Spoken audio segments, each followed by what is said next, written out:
I don't, is Jen on the call or David? Are they? Okay, great. So one of the things we're gonna do really quickly is describe how we're gonna try and enhance the meetings. Kathleen and I met with some of the board and staff in December to discuss ways to make us be more both efficient and get everybody involved.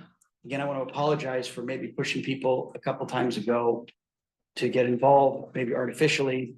But one of the things we're going to do is that Jen is going to help us stay on the agenda and maybe help notify us if we go afield, especially me, if we go off things that are on the agenda. And that'll be part of what we're going to do starting today. We're going to request that people do speak through me, which means if I'm not paying attention, just wave at me or throw some salad at me and we'll call on you so we can get everybody in order. One of the things we're going to try to do, we'll experiment tonight with Lester's presentation, is during the presentation, only ask clarifying questions. We'll save discussion till the end. So if something is being discussed, you don't understand, please feel free to ask questions, but let's save write down your thoughts to save to the end. Then what we're going to do is, things like not understanding a slide, acronym, the jargon, something that might be unclear to the public, ask those clarifying questions. Then at the end of the presentation, we'll do general clarifying questions. Then we will do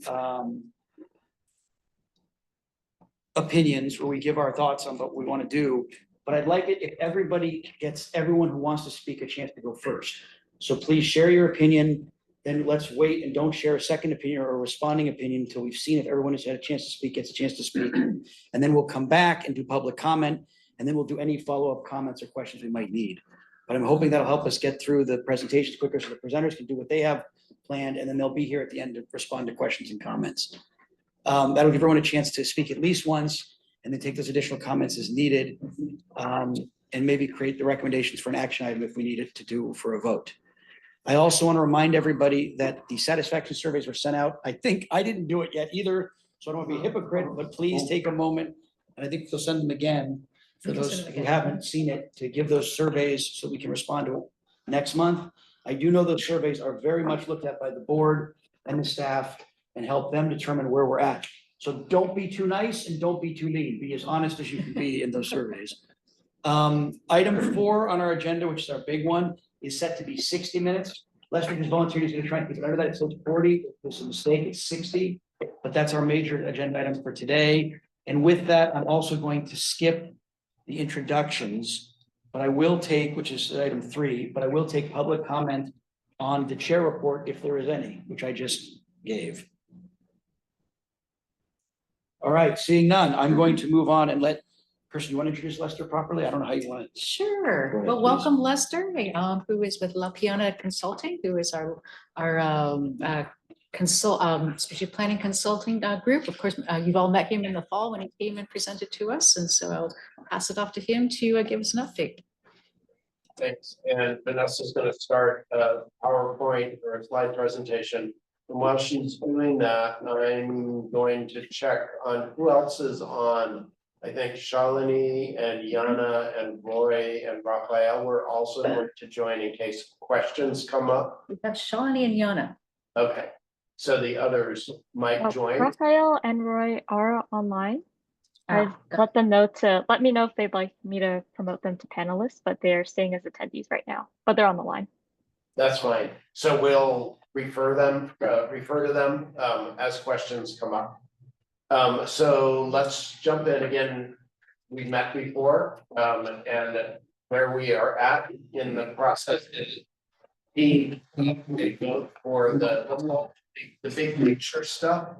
We're teeing that up for the board for January, and wanted to come back to the CAC before this goes to the board. Really what we're looking for tonight, one is just, again, share information primarily. And then also if there are any comments or input from members of the CAC, we are happy to hear that. It's not 100% baked yet. And if you have comments, there are some things we can adjust a little bit and or share back your input to the board when we go to them later this month. Let's next slide, please, Vanessa.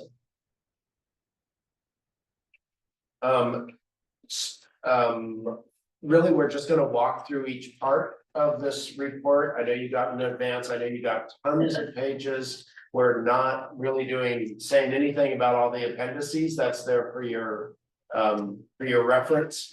But we're gonna walk through a summarized version of 5 major portions, which are the future value proposition, 3 strategic policies that are being proposed for adoption, and decision-making criteria. Next slide, Vanessa. And actually, as we move to the next slide, I think the way that we're gonna do this, just listening to Jason, I was gonna do kind of a more conversation on each one. What I think I'll do is do a summary presentation on each of those 5 parts. Let's pause then on each one for clarifying questions. And then at the end, in the spirit of what Jason was getting at the end, then ask for broader feedback or opinions or so forth. So just a reminder, what we're focused on here, when we do strategic planning, the approach is to start with what we call organizational strategy. That's what this pyramid represents. And it really means, what are we focusing on? What are we prioritizing? What do we lift up first? And that's really what the focus is right now. And so that's why what you see in this document is very high level. It's not getting into the details of how are we going to do this thing, or do we need more staff to do that, or what's the specific program we're designing to respond to it. It's really designed to provide guidance, especially to staff, but guidance to the organization, so that then staff can do much more planning, deeper planning. So you start with organizational strategy, where are we headed, big picture, then you move into the programmatic and operational strategy. Next slide, Vanessa. Through this process, there have been quite a few opportunities for input. That's what this slide tries to lift up. So kind of just formulating the questions and ideation, to use a terrible consultant word, the ideation. There was a lot of interaction with staff, with the board, and with the community, including our last meeting, and a number of other community groups. And then where we are now, we basically took all that information, drafted proposals, and now we're running those proposals essentially through that group. It's a little slimmer, but again, it's staff has had a chance to weigh in. We're meeting with the CAC now, and then it'll go to the board. All of this, the through line has been the board ad hoc committee, which was appointed to work on the strategic planning process. The senior staff team has been a major part of that as well. So those 2 groups kind of met together and really owned the process all the way through. Next slide, please. Just a highlight of what comes next. Really, we're going to look then with this direction. Then after January 23rd, we're going to immediately start saying, now how do we bring this to life? Like, what do we do with this? And really move into what are the goals that are meaningful here. What can you measure? Like, where do we want to get to 5 years down the road? And what are our milestones? Like, along the way, what are the points where we stop and say we're on the right track? And so that is, again, all that planning, which it will be a next level of detail, will be happening in the spring and into the early summer. Any questions about the process? Just wanted to recap all that for you. Shalini, and Yana, I'll just call you out. Anything you wanted to add to that? No, that was great. Thanks, Lester. Okay, thanks. Vanessa, let's go to the next slide. At the end, the first deliverable is what we're calling a strategy roadmap. That's the document you've seen. And then there will be a next deliverable, which is a still somewhat schematic strategic plan, so it's not gonna have 500 details on every action step that PCE is taking. That's not a good use of anybody's time, but it will talk about things like goals, like what are you gonna measure? What are things you can measure that you're headed towards? So that is under development. Next slide. The three critical questions that we identified in the first part of this process, briefly, and I think you're familiar with this.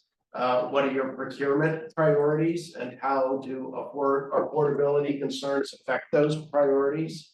And so strategic policy one that's proposed in this document seeks to answer that. It's a proposal for a policy that describes PCE's position on that. The second question was how can PCE continue to deliver services with an equity framework while also scaling decarbonization? So kind of what's that balance? And then the third critical question was, are there any new or enhanced areas of work PCE should engage in to further support decarbonization and electrification?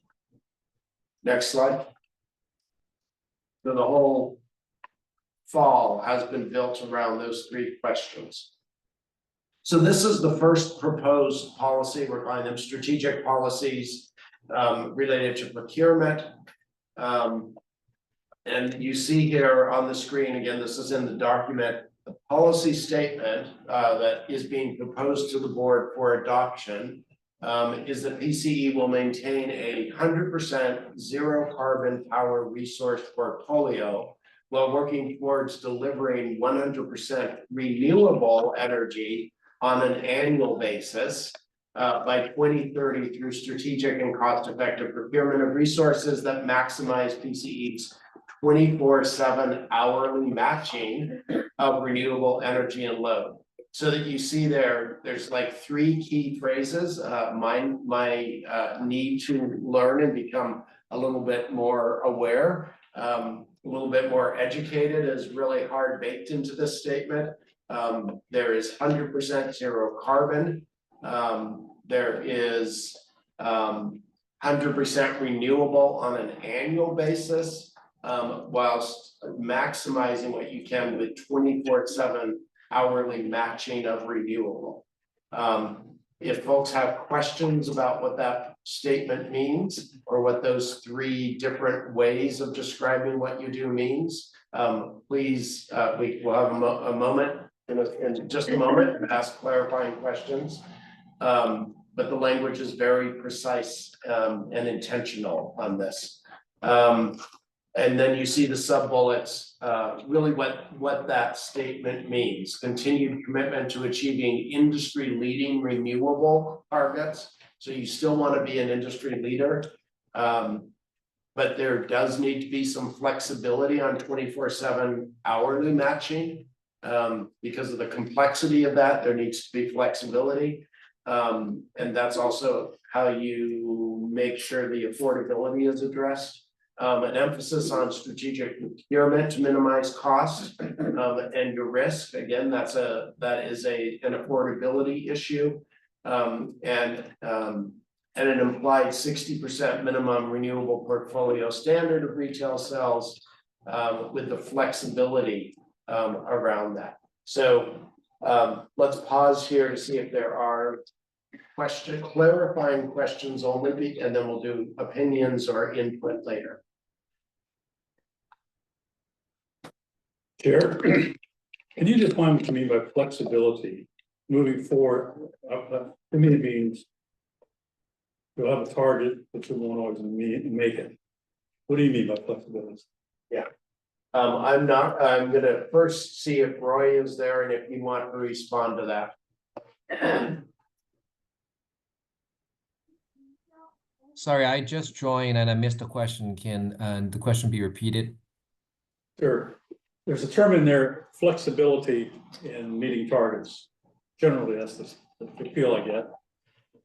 I know what I mean by flexibility. That means that sometimes we'll meet the targets, sometimes we won't. So I'm wondering what you mean by when you say the term built-in flexibility on the 24/7 hourly matching goal to balance against potential cost impact. That's a mouthful, but what does that mean? When you say flexibility, who's focusing on it? Thank you. Yeah, I can address that. Yes, there's a quite a bit of flexibility built into this statement. One is regarding the time that we achieve 24/7 hourly matching.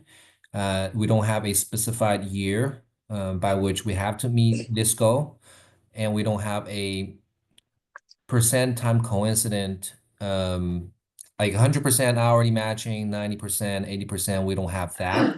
So those we intentionally left those out because market changes constantly, and we need to balance affordability and our renewable targets, and therefore not defining exactly what these specific targets are or timelines are will give us that flexibility. So that's on the hourly matching, and on the annual basis, because we are setting a target for 2030 to be 100% annual renewable. Between now and 2030, we have flexibility to use both carbon-free and renewable resources to maintain 100% zero carbon. The last sub-bullet here says an implied 60% minimum renewable portfolio standard, that's renewable, which means that we have the other 40% we can use carbon-free attributes to meet a zero carbon portfolio. And in today's market, carbon-free attributes are half the price of what a renewable resource is selling at. So there is that affordability consideration here and that flexibility to use a lower cost, but equally zero carbon type of resource to help us meet this zero carbon goal before 2030. So there are these kind of flexibility components embedded within this statement. Hope that answers your question.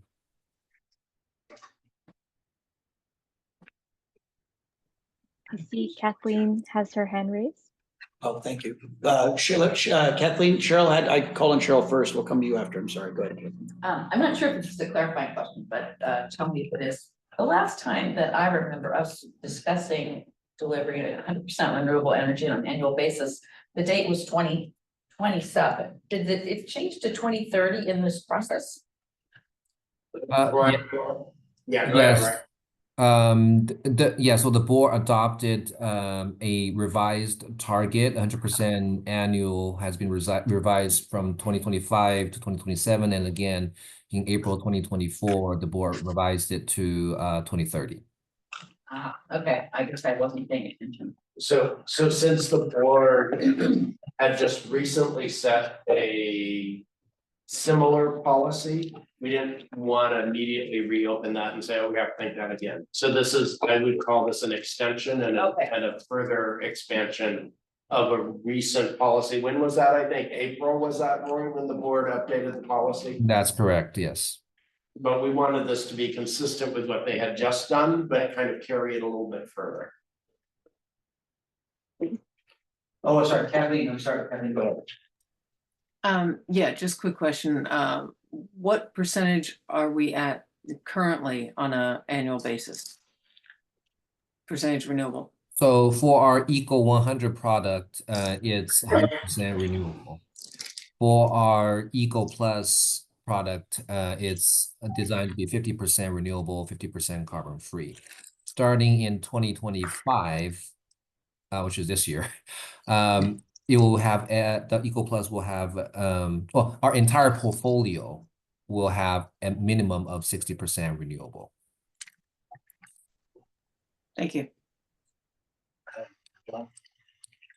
Just a question, power from a battery that's,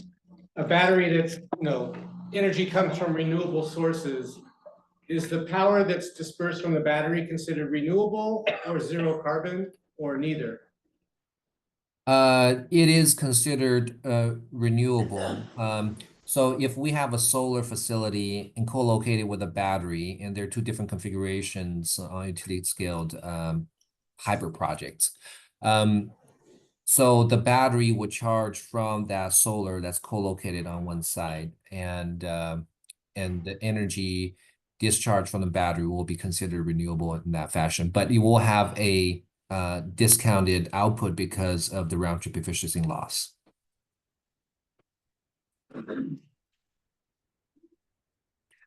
But it won't be double counted. Let me be clear. It would. So the way that we measure renewable is using what's called a renewable energy credit or a REC.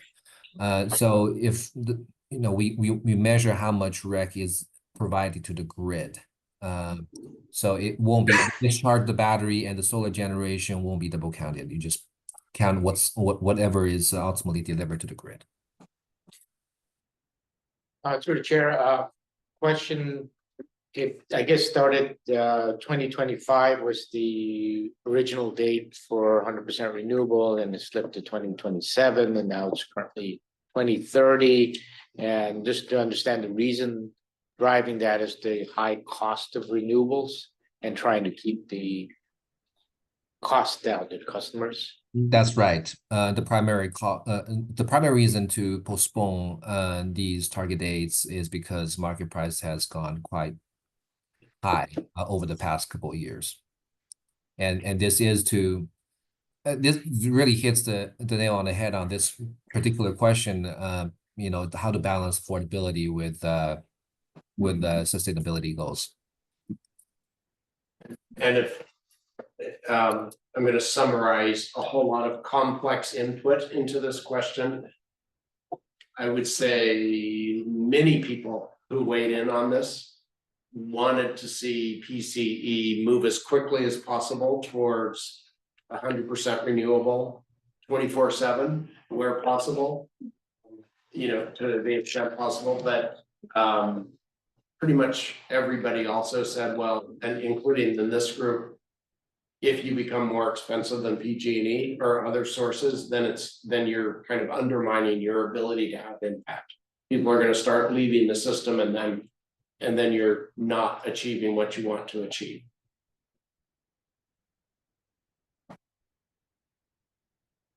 Other clarifying questions? Okay, let's go to the next slide. Thanks, everybody. That was wonderfully in the spirit of clarifying questions. We're going to skip this slide. Let's go to the next one. So the second strategic policy, again, this is around providing programs in your programs. How do you, with your commitment to equity and making sure you're paying attention to equity in your programs, how do you balance that commitment with driving greenhouse gas reductions through what you do? And we realized we had to come up with some definitions in order to have this conversation. And so that's where we start on this one.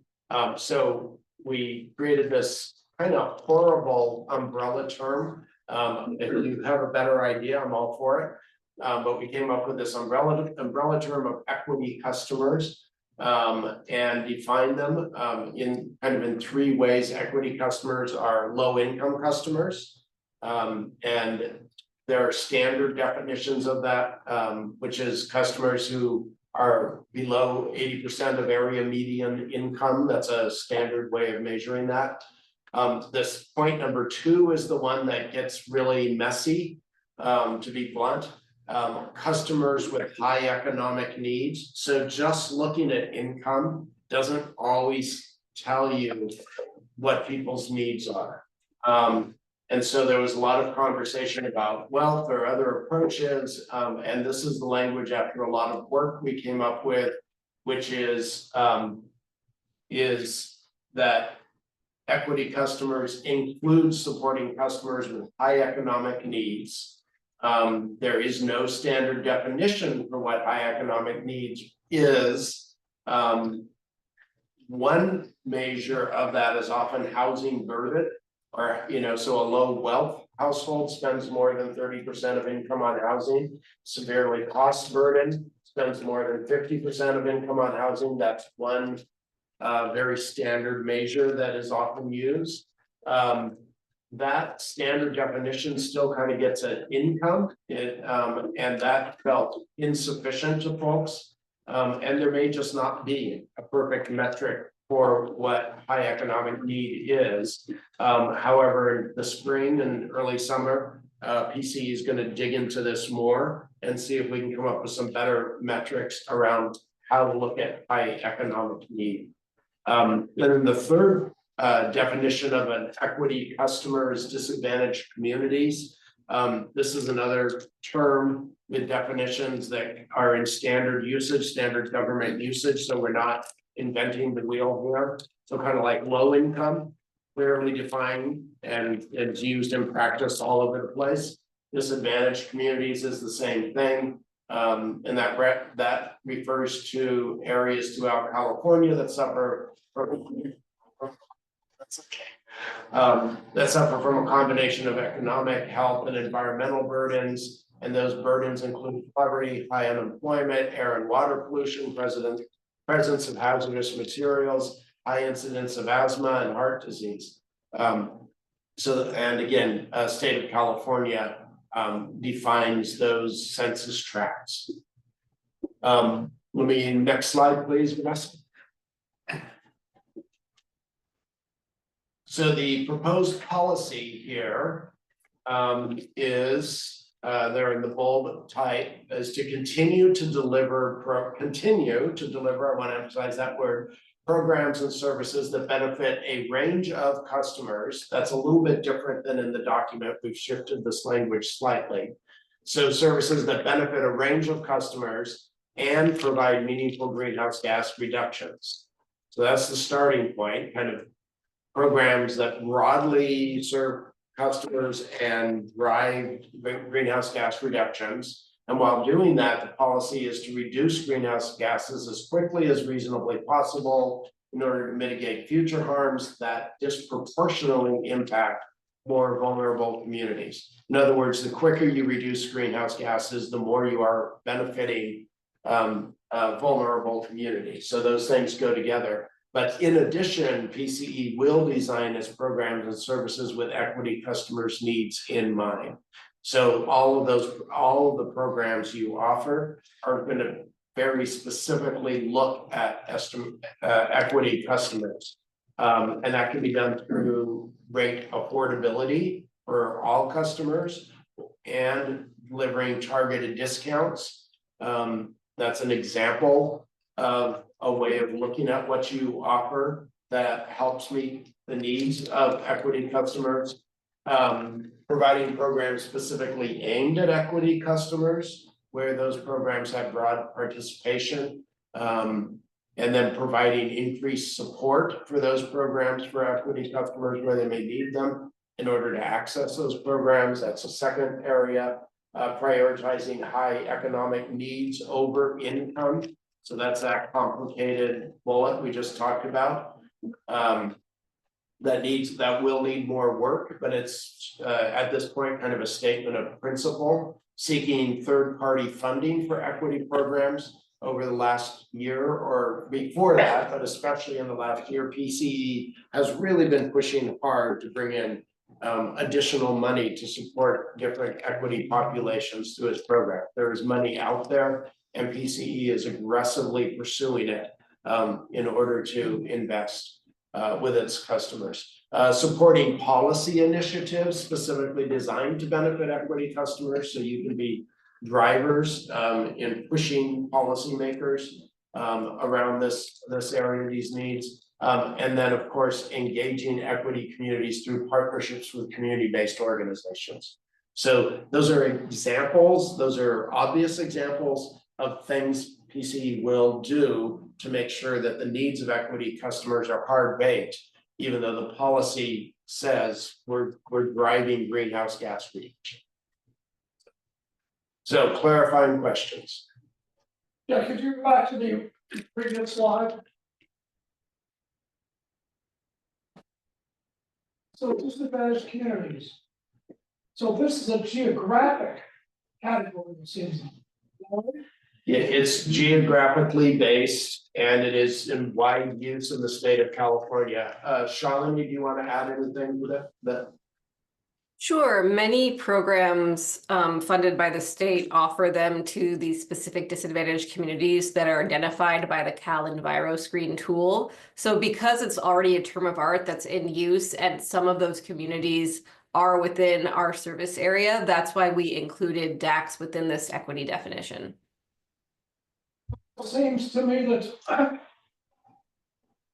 trying to figure out why you need this category. You've got the low-income customers and the customers with high economic needs. I guess you're concerned that there'll be certain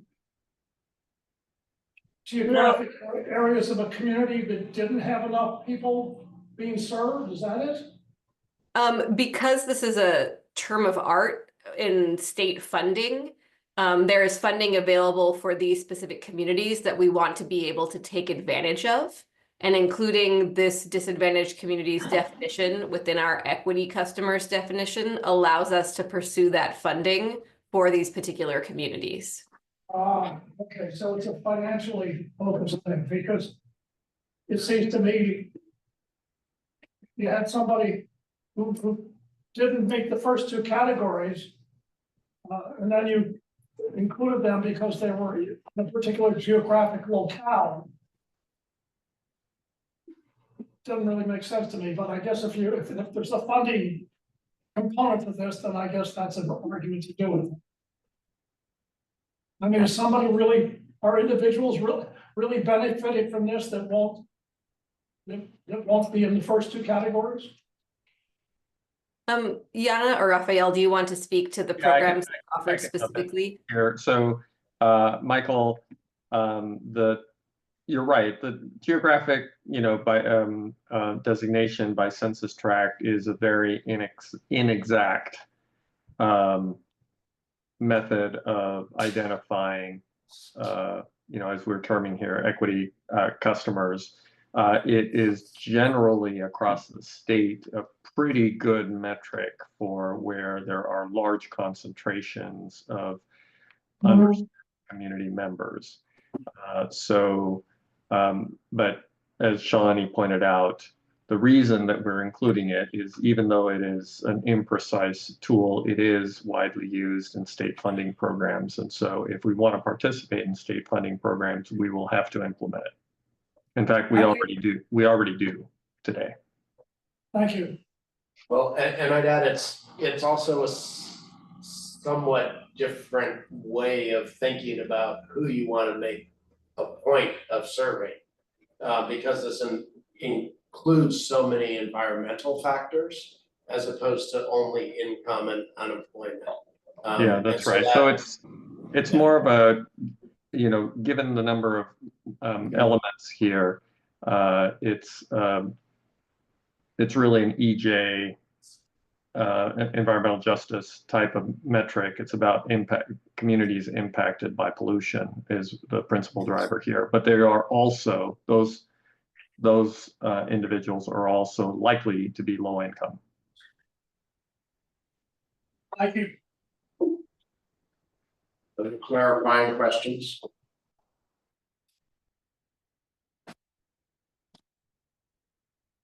Okay. Next slide. Next slide. Thanks, Vanessa.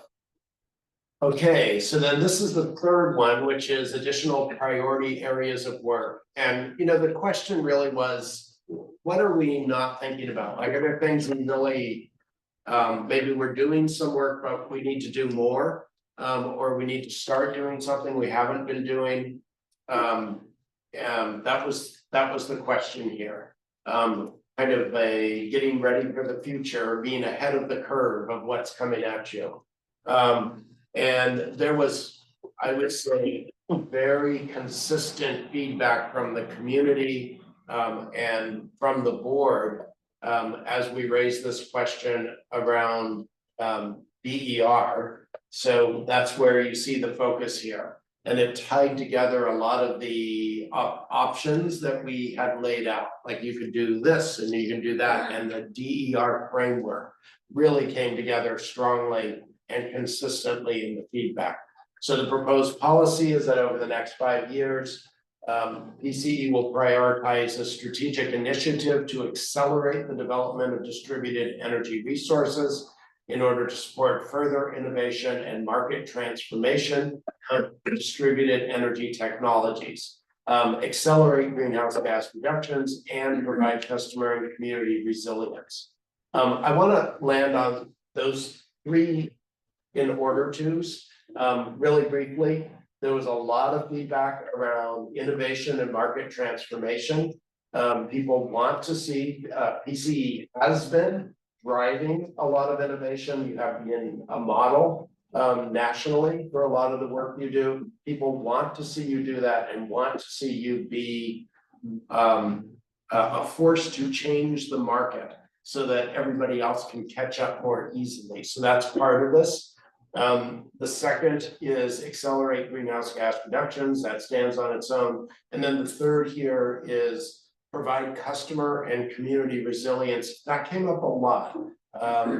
Customers who might, say electrify, they might lose resilience. So if you're in an isolated community and you electrify your house and then the power goes out, you might lose resilience. And so this idea of resilience, how can DER can be a response to that.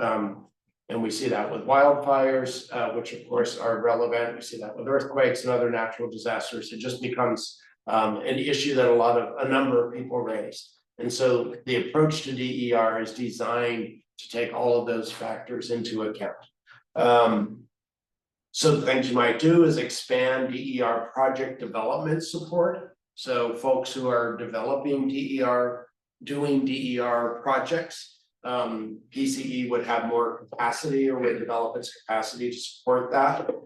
Expanded customer access to financial services. That doesn't necessarily mean that PCE is going to directly get in the business of making loans or something like that, but maybe facilitating that, creating partnerships with financial services. There's a number of opportunities or ways to get at that, making sure that funding is available to support your customers, or types of partnerships, perhaps. Expanded consulting and technical services. Again, I think that's pretty clear. PCE could provide more of that.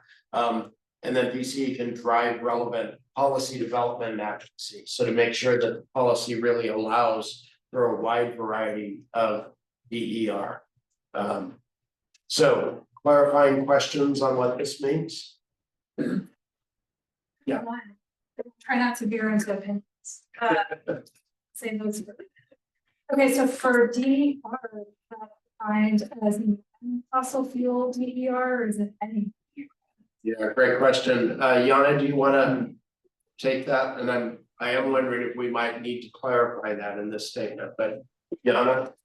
It was a little bit hard to hear. Was the question if fossil fuel DERs are included in the definition? The reverse of that. If Yeah. DER is implied to be zero carbon or fossil fuel free. Yes, they are in our case. Not all DERs are zero carbon or renewable, but in our case, that's the technologies we would want to support. I have not heard any other notion. Raphael, correct me. Can I clarify further? Mm-hmm. Is it defined as such, or is it only intended as carbon free? So the DERs in general as a technology are not defined as carbon free or zero carbon. But for the purposes of PCE's engagement in DERs and wanting to foster the development of DERs, we are only looking at zero carbon DERs. Yeah. And so I'll say the language does not say that, Yana, so we might want to think about it. Would be easy to add something that clarifies. Yes, very We'll revisit that. It's great. That's a good idea. Good, what? Anybody else? Anybody online? No. Okay, I don't know. I don't remember what the next slide is. Oh yeah, let's go to the next slide. I do know what it is. Next slide. Okay, so those three policies are what we're asking the board, we're gonna be asking the board to approve. There were a couple, we're calling them tools, that were developed along the way, and they are important touchstones. So we just wanted to share that with you as well. Future value proposition is one. PCE has been a leader at clean, we're avoiding that term, but I'm using it on purpose, clean and affordable energy. Like that has been where PCE has been a leader. PCE can continue to be a leader in that way by describing that and bringing that value proposition to the community that you serve, the communities that you serve. But honestly, other people are going to be claiming that they're doing the same thing. They may not be doing it the same or not, or as well or not, but they're going to be claiming it because of the way all of these definitions work that nobody understands. So the question was, well, how do you make sure you have a really high value proposition going forward? So number one is to continue to do, clean, affordable, leading on clean, affordable electricity. But then we really lifted up these 3 bullet points based on the input. The first there is being they all intersect. This is all about partnership and leadership with the community. So the first is being recognized as a leader in the communities you serve, leveraging your mission-based purpose. That language is slightly different than what's in the document. We updated it slightly, but leveraging the fact that you are mission-based and not a profit-driven, and so you are really able to focus on dramatically reducing emissions, lowering energy rates, and investing in the communities you serve. So that's one thing. It's kind of taking your mission-based approach and reinvesting in the community for communal good and lowering greenhouse gases. That differentiates you from other energy providers. The second is putting your customers first by listening to them, acting as a trusted partner, and supporting customers' decisions and actions to address climate change. So that was one of the things we heard in the feedback from many, many people in the communities you serve. PCE is the number one thing that they do in order to reduce their climate impact. And so this is the idea that you can be a better and better partner with the community to help the people do what they want to do, which is to reduce their climate impact.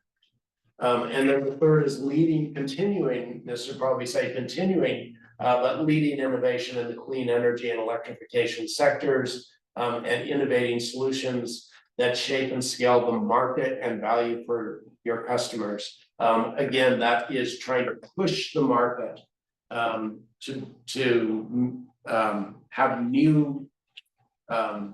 have innovations that become affordable because you're leading, because you're seeding it and creating new solutions. So the market is changing. So clarifying questions on the future value proposition.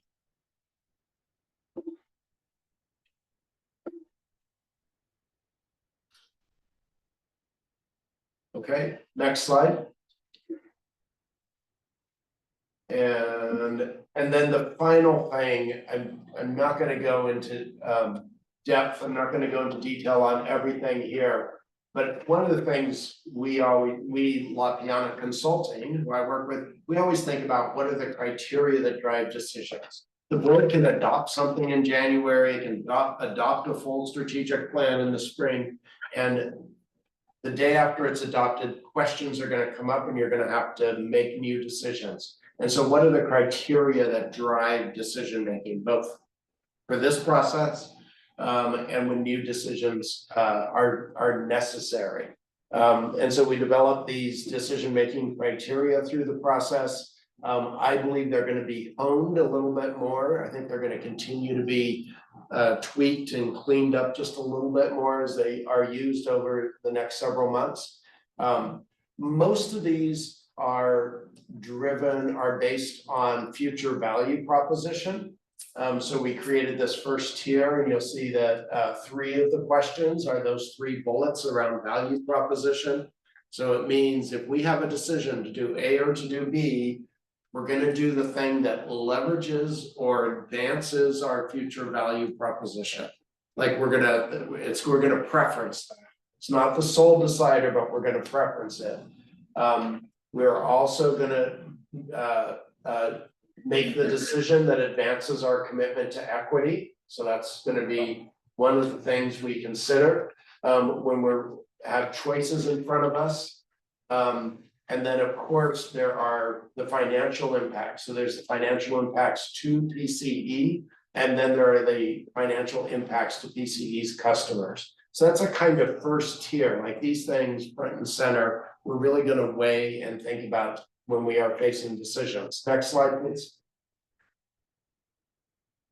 And then there's another tier after you make kind of a preliminary choice between A and B, kind of based on those criteria, then you need to dig in a little bit further and look at some of these other criteria that were identified. There is one here, I'm not going to read each of these. You can see them there on the screen. The last one I just want to call out, which is meeting compliance policy and political needs. That is important. You cannot do something that's illegal.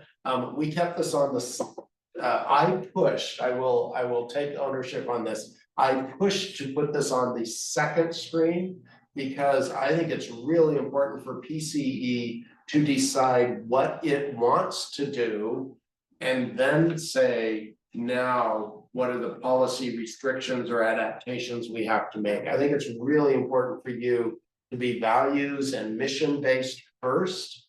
And then you come back and say, oh, but the policy doesn't really allow it. So now what are we going to do with that? Or we can only do it if this happens, or if we get a waiver, so then you come back and waive it. I think it's not a good idea for any organization to say, oh, policy tells us we can't do it, even though it's a great idea, we're going to throw it out. Better for you to say we want to do it and then see if you can figure out a way to make it. Just wanted to flag that one because it keeps coming up. So clarifying questions on the decision-making criteria. Vanessa, why don't you go back to the previous slide?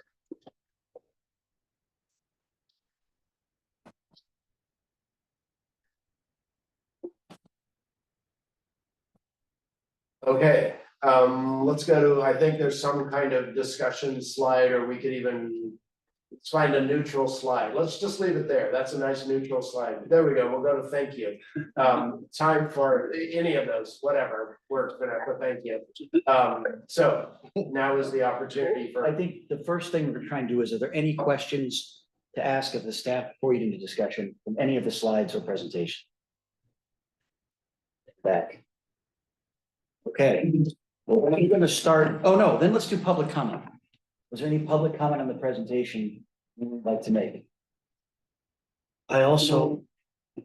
Should we give the, is sure public? No one? Okay. Okay. Sorry. Okay, then I would entertain any discussion, but again, I'd like to kind of have everybody speak who wants to speak.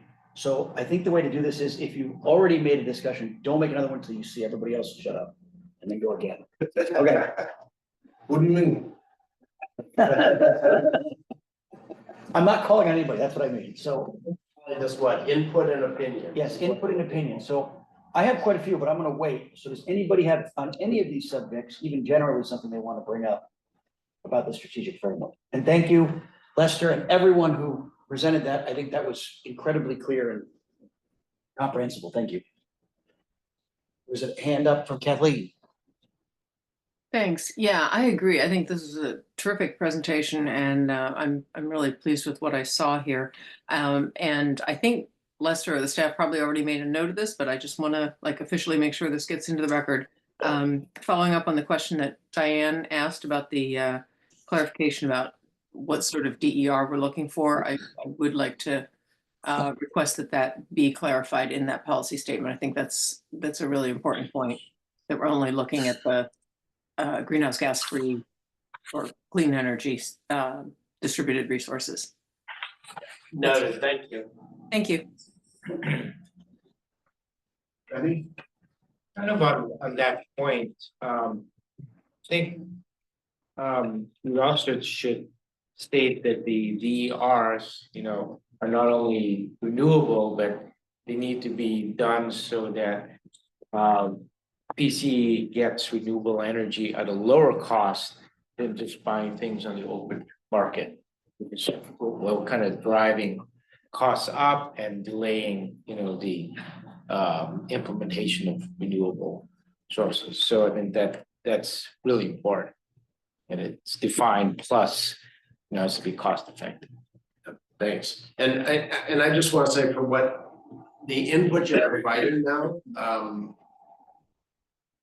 I'm tracking it and we'll go back and quickly discuss it. I don't know if every single thing is going to get added. Nobody said a bad idea yet, but just so you know, I can't guarantee everything you're saying gets worked in, but I'm making the list and we'll definitely weigh each thing that you're saying. I just want to make sure I set those expectations. You had a hand up over here, Jason. Oh, Diane, couldn't see, go ahead. Thanks. I have some thoughts. Okay, I'm gonna try to keep it brief, but just one tiny more thing on the DER issue is that there's a lot of pressure to accept hydrogen fuel cells as DER. And the majority of the hydrogen is really coming from fossil fuels. So I think calling that out specifically, kind of one step removed. It's not exactly hydrogen that's the problem with the fuel cells. They can be fueled renewably, but in practice they're not. So I would encourage that we keep clarification about fossil fuel based hydrogen. I agree with Kathleen. I think this is really well thought out. It kind of tracks with everything that PCE does. It's impressive. It's in line with the trajectory of this organization and what has been done in the past. But I have to point out that the world has shifted around us, and so we can keep doing what we're doing and do it really well. And I have no doubt that PCE will, and that's great. The leadership, innovation, all the programs are wonderful. But I think that we also need to take stock of the events around us. We have a national administration coming in that will take us backwards in climate. And we could try to insulate ourselves. But I think we're also seeing heightened climate catastrophes unfold, like the wildfires in LA. The magnitude of these climate disasters are unprecedented. And I think that really warrants elevating greenhouse gas reductions in the decision-making criteria to be kind of the overarching requirement that if PCE is investing funds into programs, that greenhouse gas reduction should be the overarching priority. And of course, equity can be there right alongside greenhouse gas reduction, that's important. But when it comes to things like 24/7 renewable power, if PCE could save a lot of money doing 24/7 carbon-free power, and at the same time, invest a lot of funding into programs that reduce large amounts of greenhouse gases. Maybe that goes against conventional wisdom, but I guess I would just challenge the agency to rethink the decision-making and the priorities. And just to clarify, channeling, Kirsten, there are opportunities to do high greenhouse gas reduction that also meet equity goals that serve equity customers. Like that's the sweet spot. But I hear the thrust of what you're saying, is we live in a world where PCE has to always be thinking about how do we reduce greenhouse gas? Like it's just an imperative. I think it should be baked into all of the investments and all of the programs. And I think, was it Kirsten or someone stated already that when we're reducing greenhouse gases, that is having an equity benefit and reducing air pollution in vulnerable communities. So I think the two naturally go in hand. All I'm saying is, if we're investing great amounts of funding into programs that aren't necessarily reducing significant greenhouse gases, I think that ought to come into question if that's the right decision. And I'm going to say this, and anybody can do it. I'm quite certain that all of the programs PCE is operating now are designed to reduce greenhouse gas. That's a very good statement to make, yeah. But I think I'm going to push back once more, yeah. and then I'm going to stop. I think it's a number scale. Yeah. And if we're talking about decision-making priorities, the scale, magnitude of greenhouse gas reduction potential on these. Yeah. Point well. Yana had a hand up earlier. It was actually a follow-up question to the previous point, so I can actually hold off if there's more comments. And then I would like to go back at some point to the question of DER cost effectiveness, because I would like to understand that a little bit better, but I don't know if anyone else had any other comments. It's up to you. If you want to do it now, you can. Yeah, go ahead. Go ahead. Sorry, you're Go saying. ahead, Yana. Ask your question. Yana, ask your question now. Okay, sorry. It's a little bit hard to follow on the virtual screen. So what I heard, and please correct me if I misheard, is that we should really consider the cost effectiveness of DERs. And I just want to make sure that we as staff understand what the core point is behind saying that. Because if if we want to procure energy, electricity, renewable carbon-free electricity for our customers, like installing DERs is not the cheapest way to go about that, quite frankly. We do centralized large-scale procurement via Roy's team. That's a more cost-effective way overall to, get customers to use, green electricity, clean electricity. The DER approach for us is a little bit different. It's customer support, it's resiliency. There's a lot of goals in achieving and transitioning to kind of a distributed energy future. But we need to be clear that installing DERs is not necessarily the most cost-effective or cheapest way of doing that. So I want to better understand, I think, where the question of cost or the comment on cost effectiveness came from and what you're kind of comparing it to. Is it cost effectiveness compared to centralized procurement, cost effective just in comparison to other DERs, cost effectiveness compared to PG&E? Like, can you elaborate a little bit? Before we go to a response, can I add some comments here, which might be responsive to some of the questions that you're raising, and then turn it back over to CAC members for questions. I think it's really important to understand what our strategy around DERs is. DERs are a complement to our decarbonization effort. And the way they are a complement is less in the fact that it's generating renewable power than the fact that it helps move us towards a 24/7 decarbonization. So it complements our supply side strategy, which does lead us down the path towards decarbonization of the grid. And number two, importantly, it is a vehicle for affordability. So it makes electrification more economically attractive. And that is a central component of our overall strategy. And then there are two related comments, one which you mentioned, which is resilience is a community need. And so it helps address that. And then lastly is that most of our DER efforts are intended to be financially self-sufficient. So we mostly use finance. We don't do a lot of incentives, and that's very intentional because there's an economic benefit for the customer. So we don't do a lot of supplementing DER or supporting DERs specifically through incentives. So hopefully that helps a little bit in terms of informing how DERs relate to everything else. Back to Yana's question, asking for clarification from Remy, I believe, about your question on, or your comment on lower cost DERs. And I'm watching the clock on your behalf, Jason. So if Remy could respond to that, then I'd suggest we just make sure we get all of the members, any other feedback.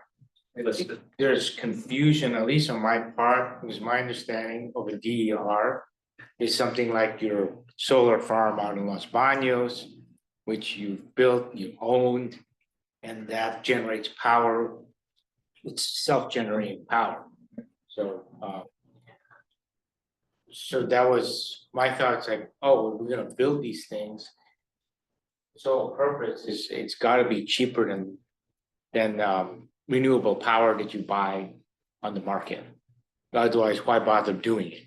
But it sounds like from what I'm hearing from Jana and Raphael, that DERs are something completely different. So I'm gonna ask staff to please define what the DER is, because I think we're all confused about that. At least I am. Yeah, and we can keep this really brief because I know we have little time. You're right. That is a type of DER. You are right. There's kind of like these larger scale front of the meter DERs. There's also what we call customer sided DER. So that's more your solar plus storage on the customer side. But you're right. What you're defining as a DER is also a type of DER, kind of our community solar farms. Making those cost effective is very challenging. I can leave it at that. And we usually do these types of projects for other reasons, like community support, supporting equity customers. And these are typically more expensive and funded. That's why we fund them through external funding. We run these programs with external grant funding. Making those resources cost effective is very, very challenging, if not impossible. But I know this is probably we can probably set up a whole nother meeting on this. So I don't want to hold folks up much longer, and I'm happy to have a follow-up conversation with you as well. Thank you, thank you. Other comments on strategic plan? You know, when I come to these meetings, I look forward to them because everything that's presented by PCE is so well done, and the staff input and thoughts was just, what are you smiling at? I really mean that. That would be great, yeah. I thought it was gonna be a minute. And this report is so well done as usual. I have some comments about the three strategies. The third one, Diane is right. We should make it very clear that we're talking about non-fossil fuel. If that requires us to take a vote of the group here, I suggest we do that. Maybe have a motion on that one alone, because that is a really important thing you raised, Diane. The equity strategy is fantastic. It's too bad we have to get bogged down in all that language about DAC and the rest of it, but that's just the way it is out there. On the first strategy, if I were doing it, I would do a little bit more work on it, because I've always thought, and the reason I like coming here is because PCE is an idea as much as it is for business. It's an idea that the members of the public can say, I can do something about the climate in my own life. And there's enough people in my community who say we've got to do something about it. And PCE is organized about that. I don't see that in the first strategy. I've said that to Lester already, and other meetings I've said that. But maybe there's a way out for this, and that might be the future value proposition. I would like to make sure that the strategy working group, which I'm going to lead, has a chance to weigh in on the future value proposition, whatever that means. And I think it means, where are we in the sense of the future of this idea? And one thing I forgot to add too is that I participated in some of the sessions that Lester led, and one of them was about cost, which is in the first item.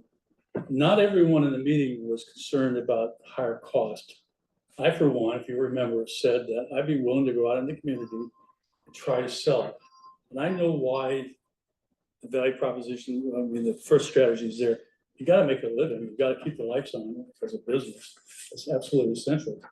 I would be willing to go out in the community and say, you know, it's going to cost us a little bit more to deal with equity issues, to deal with DRE issues, to deal with all these other things. So I don't want to just say, that's why that term flexibility just got to be. Flexibility means, well, we kind of work within this layer here, and we're not going to go beyond it. So I think I've made myself clear. I like the strategy. Having been in business and government most of my life, I've sat through a lot of these. This one's really good. I really appreciate what you're doing with it. But I would like to see a little bit more in that strategy. Thank you. If you don't raise your hand, I'm gonna go, so somebody else say something. Correct? Yeah, okay, I'm gonna go, calling on myself. I agree with what Robert just said, and what Diane said earlier, what everybody has said so far. For me personally, the goal, the main mission of Peninsula Energy is to reduce the consumption of fossil fuels, is to get out of the carbon business. That is the principle, that is the alpha and the omega for me. So anything that is distracting from that is important, but not as important to me as the fundamental principle of what we're trying to do, what this organization is set out to do. So I think that the second and third part of this is perfect. I think clarifying it and making sure that wherever we can, we clarify explicitly what it is those things mean. I don't know if, I'm sure you're gonna do it, and I know you talked, this is the strategy, not the implementation part, but having some examples of microgrids, even if you're not gonna do it, not committing to it, but examples of the DER programs to help clarify not just the definition, but an example of an innovation we're going to undertake. Could be microgrids, could be these swap of things might be useful.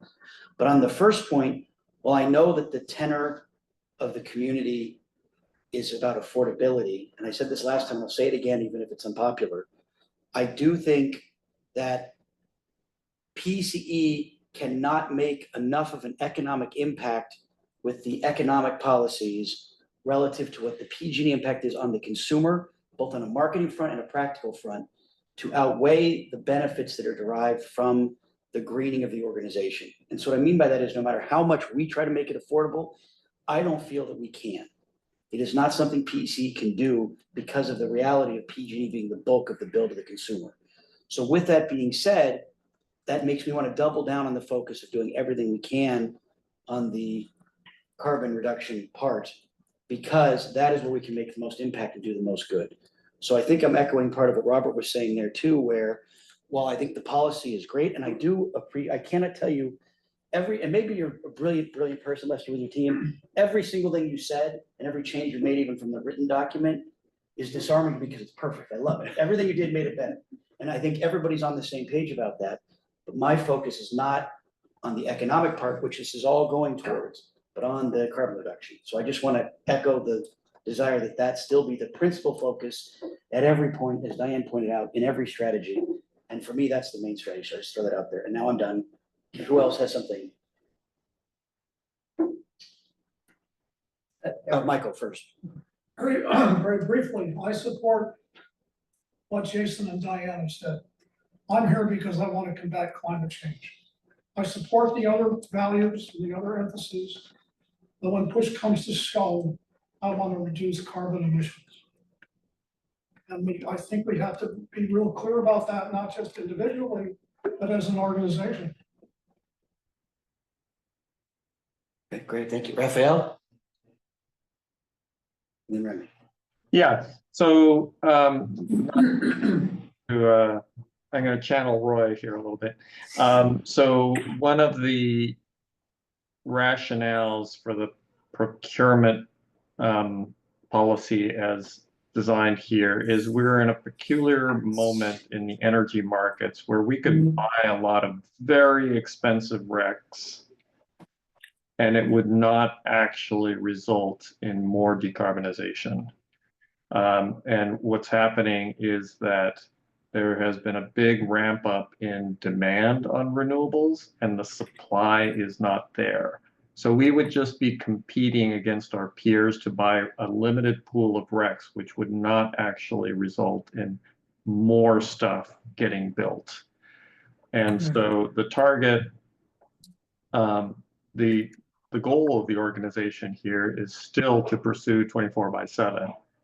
The question is, what are the market conditions that need to exist for a pursuit of 24/7 to actually result in GHG reductions and actually be affordable? That's part of the tension here. I think we all share the desire to move as quickly as possible on the decarbonization as we can. And Remy, unless anybody who hasn't spoken wants to beat him up here and go first, go ahead. Great. I think we have to be very careful. I agree, Jason, that that's the goal. And what everybody's said, Michael and Robert, that we're all here because we want to reduce greenhouse gas. But we have to be careful if, as Raphael says, we go out and buy very expensive RECs, and the cost of the power to the customers go up, and many customers might opt out and go to PG&E's dirty power because it's cheaper, and then we're actually stepping back because now we have more customers buying dirty power instead of clean power. But I think we do need to take a look at these DECs, which Dan just clarified, that means something other than a centralized power plant or solar farm, whatever, that runs through PG&E lines to wherever, the power gets consumed. But if we use things like solar panels and battery, we free ourselves out of PG&E's, horribly maintained power lines that cause fires and things, and that, you have to maintain those, so it's a cost. So I would challenge, Jana and the rest of the staff to say, hey, are we looking at the actual true cost of the, solar panel with battery, it's a DEC versus the centralized, solar farm, and because you have to count for that distribution line. So, I'd like, to challenge, again, the staff to really look at this holistically. My gut tells me if we are able to put solar panels on all the buildings, all the houses, and they all run on solar power and batteries, and we can abandon the lines, we're gonna end up saving money. Because we're not having to maintain this expensive, antiquated infrastructure. Does anyone else have anything they wanted to see or expecting to see in the strategy plan they want to bring up now? Because this is an action item. And so there was a motion earlier to include a resolution to support a specific idea. Well, there was a germ of one of these. So but are there anything that anybody didn't see here they were thinking they'd see from the last report, or they think should be part of the strategy? I just want to clarify, Lester, can the document wording narrative reflect this group's emphasis on greenhouse gas reduction as the value of, or like what we would recommend is that's our main value, and can the document and the narrative reflect that? I guess is what I'm asking. Or do you feel like it already does? It almost feels like what we're trying to say is our number one value is reduction of greenhouse gases. And then a condition of that is, well, while we're doing that, let's take care of the equity customers, to sort of put them into perspective. Yeah, I'm trying to think how to answer that. It can be feedback, the mission of PCE actually says, greenhouse gas reduction and affordability. Right. And so it is driving those two things. So we can definitely bring back the input from CAC that you wish the mission said we're driving greenhouse gas reduction first and foremost. So that's kind of bringing back, I think there are ways to nuance the language that might be possible that lift up greenhouse gas reduction and the urgency of that. So I'm definitely hearing that. We got, in the totality of input, we heard a lot of what Remy just said, which is as much greenhouse gas reduction as possible. But if you cross a threshold, you're going to lose customers, and then you're undermining the ability to reduce greenhouse gas reduction. So, so it feels like a balancing act, and that is the totality. In totality, that was a concern that was brought from a lot of folks. Sure. I understand. Yeah, so, yeah. I'm sorry, that felt like a really mushy answer to your question. Well, but at least I made the request that we do. Yeah. Well, some nuance to the narrative so that it says that. So this is the takeaway I have. And then if the CAC wants to do something more explicit, you can do whatever you want and we will take that. The takeaway I have is the CAC really wants to say drive greenhouse gas reduction. the time is urgent, it's now, if not PCE, who, like, drive that, like, that's really important to CAC, and that is feedback. I think the staff on this, in this meeting are taking back, and it is what I will carry back for you. Okay, and particularly in light of the federal harms or Yeah. backrolling that we're gonna experience, I think it's more important for us to be bold and to say that you know, we're gonna be bold and forge ahead. Robert, in addition to whatever you want to say, can you remind us of what you proposed earlier too, please? Well, I was gonna say that perhaps it's time for a motion along the lines of what he just said, which was satisfied what Cheryl said, which was satisfied what I said.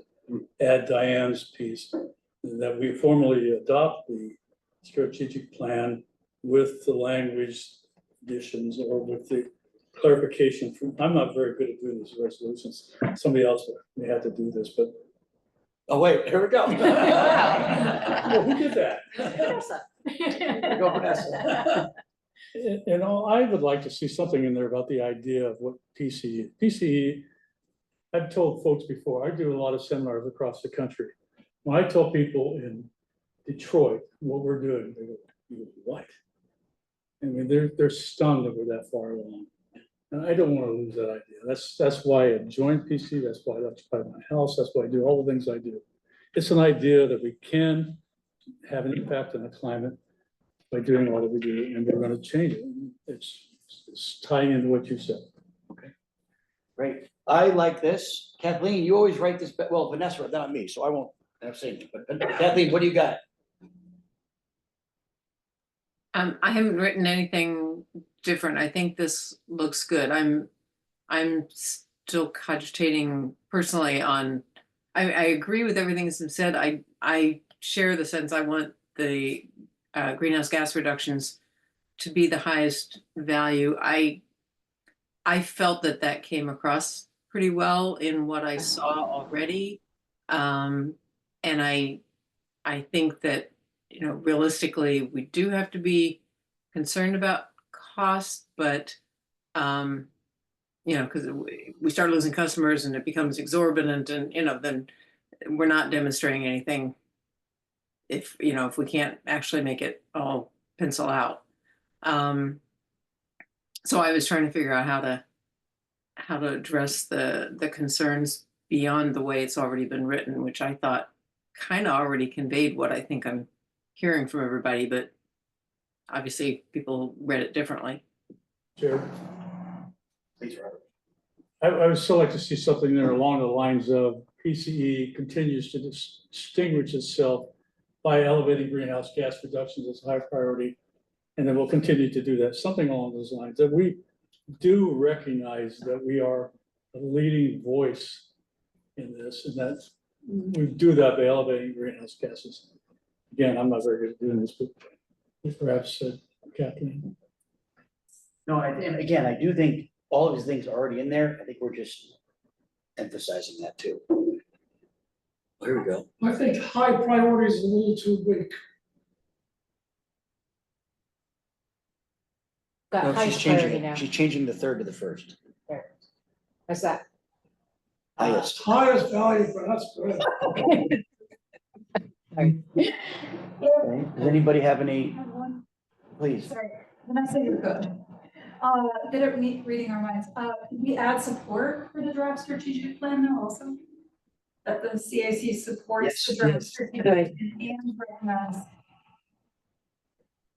And I also really want to encourage people who haven't commented to please weigh in. And sorry, Vanessa, could you just call it strategy roadmap, because we're calling something, sorry, we have so many linguistic problems. Thank you. And also, if you don't agree, or you don't like any of this, please say that. John, go ahead. I don't disagree with anything that's been said. I totally agree. I just thought I would offer one perspective in that I feel like whatever Peninsula Clean Energy does is in an effort to reduce greenhouse gas emissions.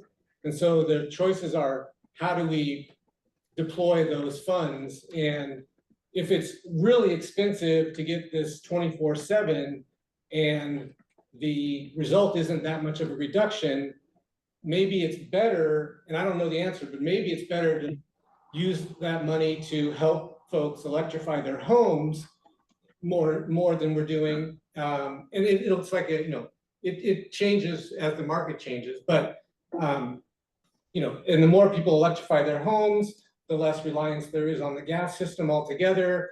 The more people electrify their homes, the more electricity they're using, which brings in more revenue.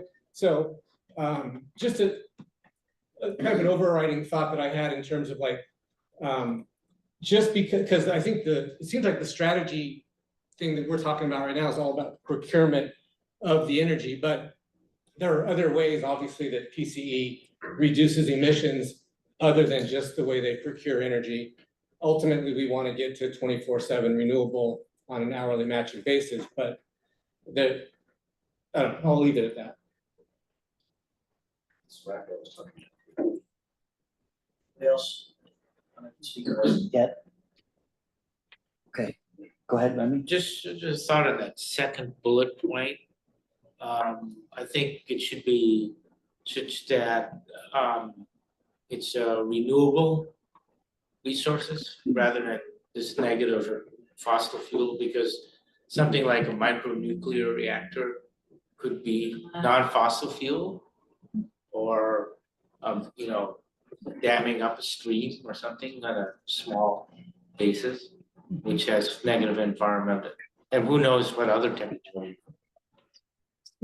That what you meant is that distributed distributed energy resources as renewable. Renewable, yeah. Okay.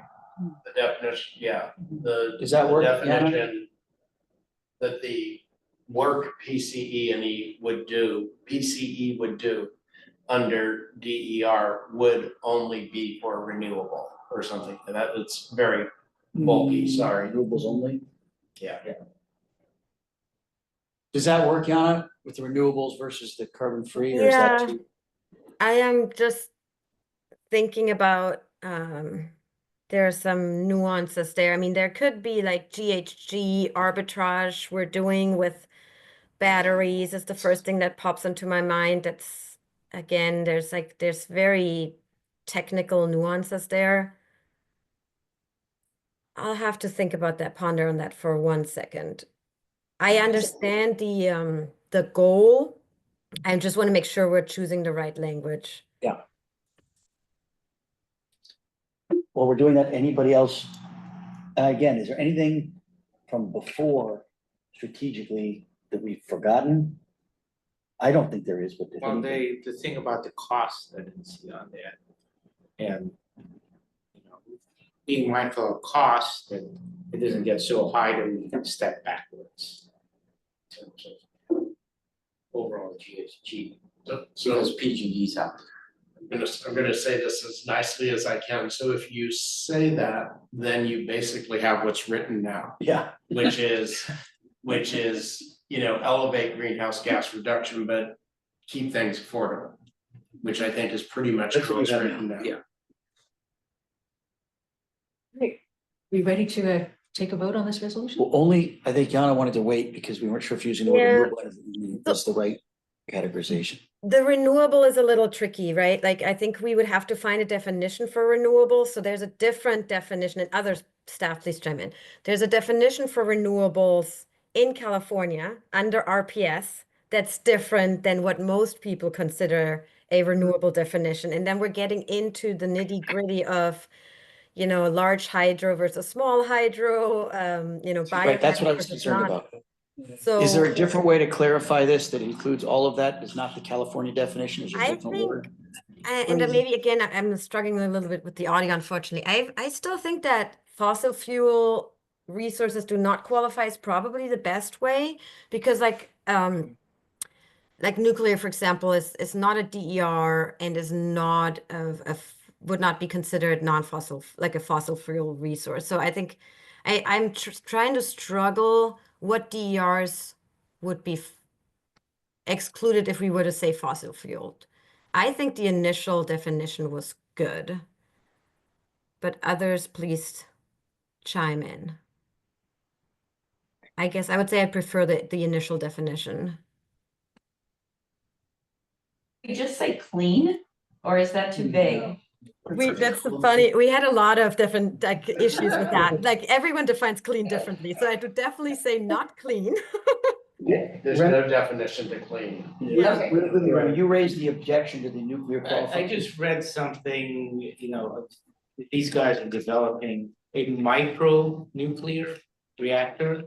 Or something that's small enough that you could, you know, it's like an engine you could put in a truck or something, or a small sized boat. And the problem is you still got nuclear waste, even that's, and a bunch of trucks and a bunch of boats adds up. I don't So think- that's what I'm concerned, maybe these nuclear power plants will go in, each one in an apartment building, and what do we do with the waste? I get that. I have two things on that. I think PC's not gonna do that. And if they did, we'd all have a problem immediately. And I do think that secondly, we are just giving them a recommendation. I think nuance the definition can be worked out at a staff level later. So if Yana's more comfortable with the original, I am fine with that as well as everybody. Kathleen.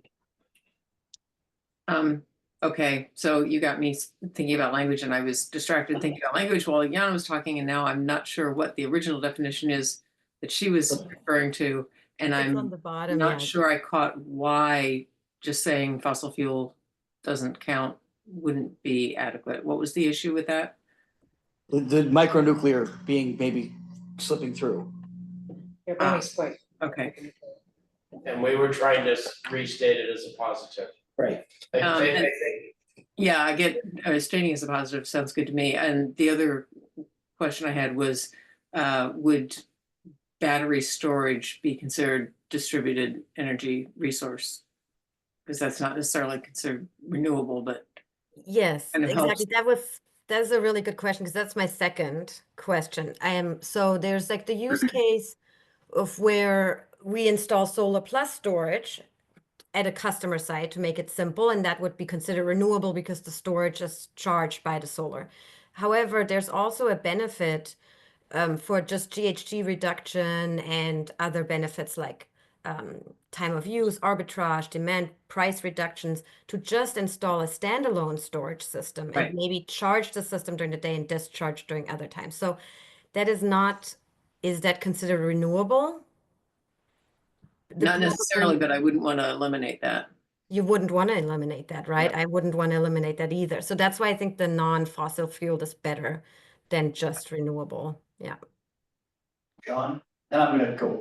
Can you just say such that fossil fuel-based and nuclear resources do not qualify? Fission nuclear.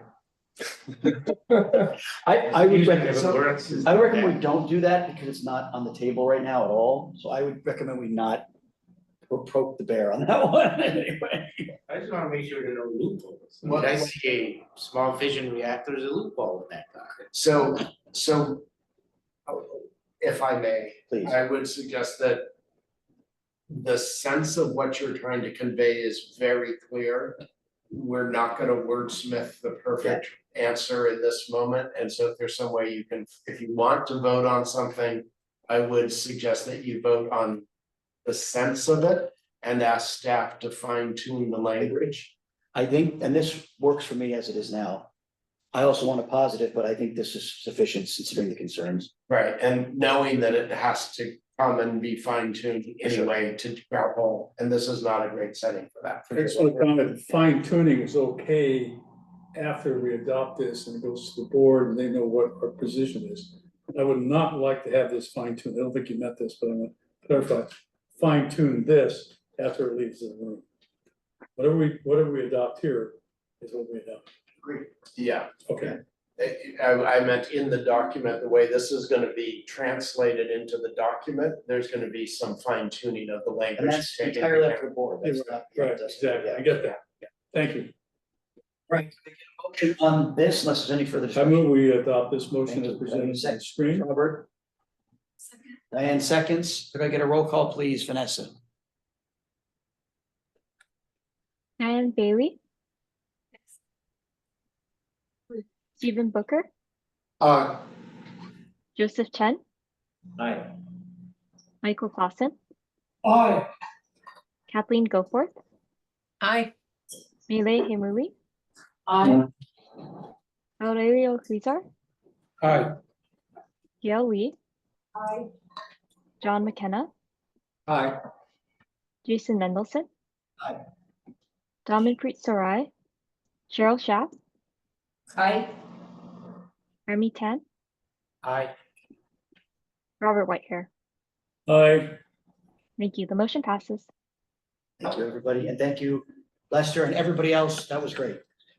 Sorry, it went over now. No, it's, you did great. Vanessa, can you please make sure you email that language to us? Well, before we move on, I do apologize, I screwed up again. At the beginning of the meeting, I was supposed to request public comment for any items not on the agenda. So if anybody has anything they want to bring up that's not on the agenda, I would entertain for 2 minutes that someone present that board, committee or public. Fantastic, all right. That being said, I also. Jason, sorry to Can you interrupt, call? but we do Sorry, need go to ahead. take public comment after the big discussion that we just had. I didn't hear you ask for that. Oh, I'm sorry, I did it during the discussion. You want to do it again? I just didn't hear you ask for it, so apologies if I missed it. We did ask for public comment after the clarifying questions before we did the group discussion. Is that Okay, sufficient? fantastic. Thank Okay, you. cool. All right, sorry, thank you. Yes, and the public comment for now was not agenda items. Okay, and then I want to point out, we're going to move up at the next meeting. The marketing committee liaison agenda item will be earlier, because we all usually are asleep when we get out of here. And we've been very much like Kirsten, leave us alone. So starting tonight, where it's in the middle, we're going to move it up even earlier in the agenda going forward. But with that, Kirsten, please take it away. Great. Notes on this.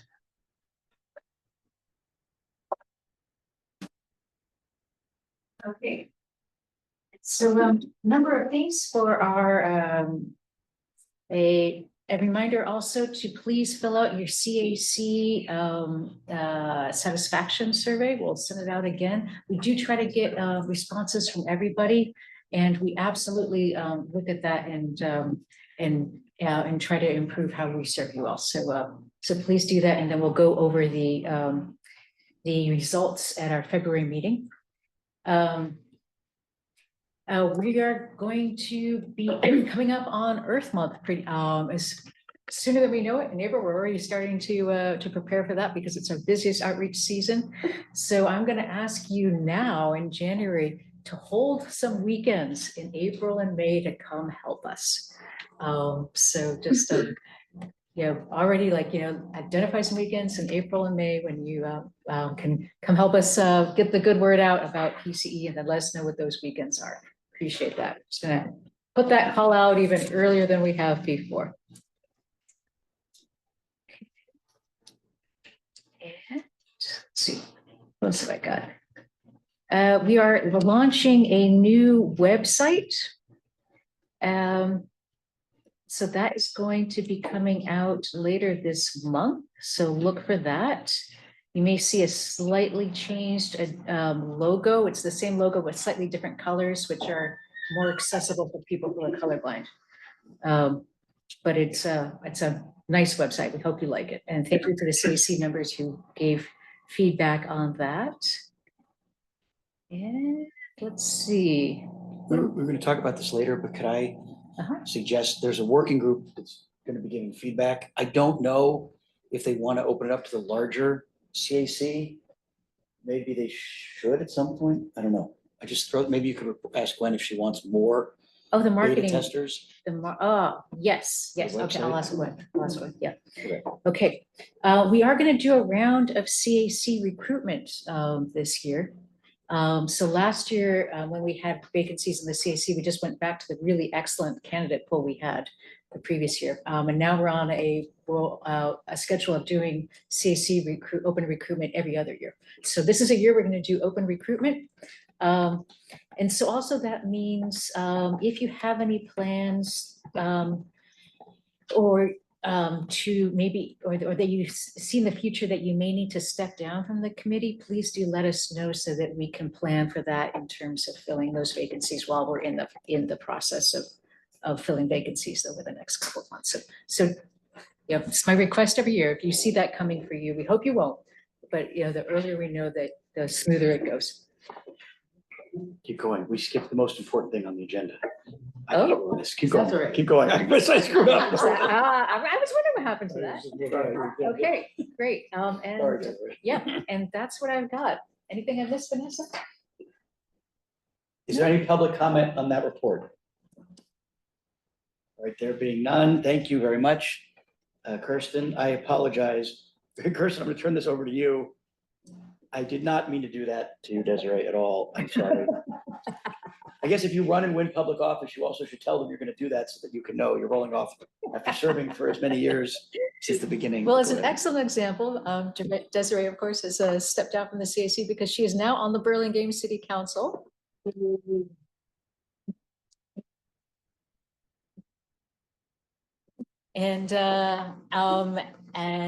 And responding to your request, we have drafted a resolution for your consideration that you may want to approve to honor Desiree.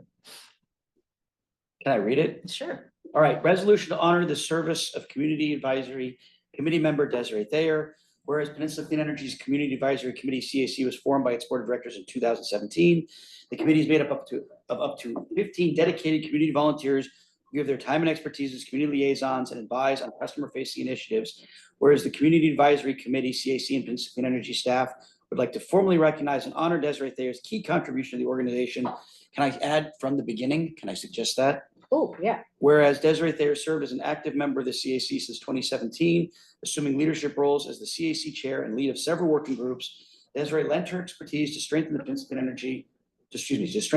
Energy and further the agency's mission across several areas. Most recently, she led working groups related to the strategic plan, diversity, equity, accessibility, and inclusion, DEAI, and education initiatives.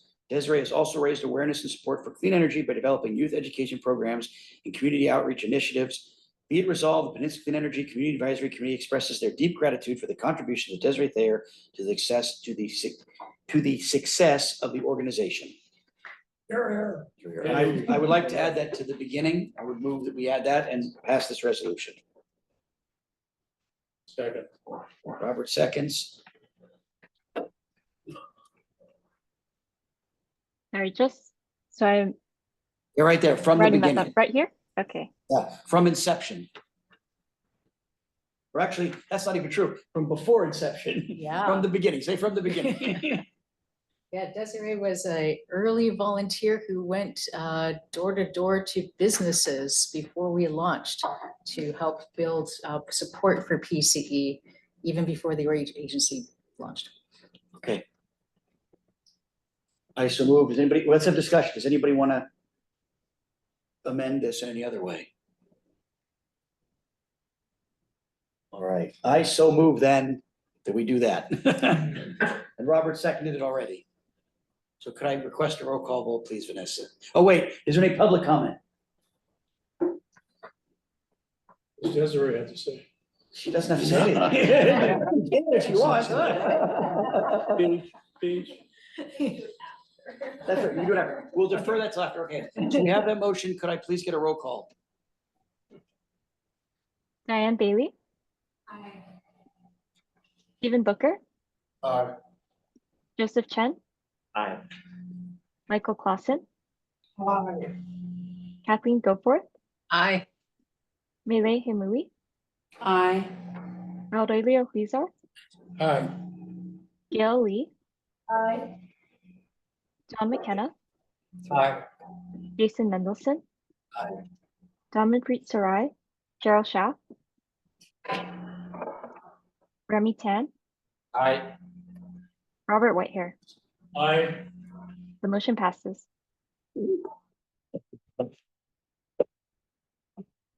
Vote you second. If you vote to say it, you can, but you do not have to.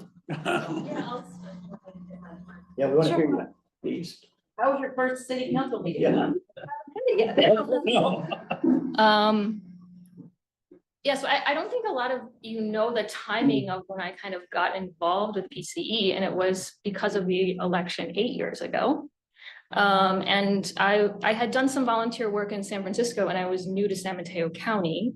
And I decided if things were changing at the federal level, much like what might happen now, that I needed to do something locally. And I'm so lucky that I found PCE and was able to stay on for many years and really got me interested in public service further. So this really was one of the seeds that I didn't know it was going to blossom into running for city council, but it got me involved in the community and really knowing how the cities work, because having the board here that has one representative from each city and seeing the diversity of that board made me realize, oh, you don't have to be a certain type to be a city council member.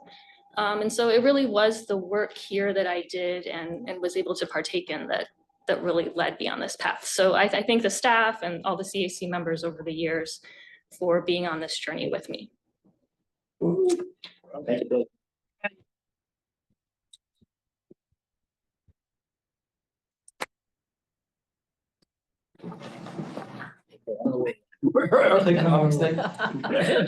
Okay, Robert, can you lead us on the board? We have a slide. Are you looking up there? Go ahead. Okay, Vanessa, we have too slow. There we go. Thank you. So, one of the things that PCE does, in addition to all the other things that it does, it sponsors an electric home tour along with some of the other CCAs, AVA, Silicon Valley Clean Energy, San Jose, all the rest of them.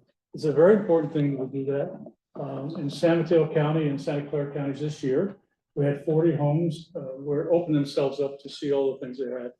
Everything from electric fireplaces to electric automobiles, electric bikes, heat pump water heaters, heat pump HVAC systems, and all just about anything you can think about electricity for single family homes, condominiums, and a few ADUs.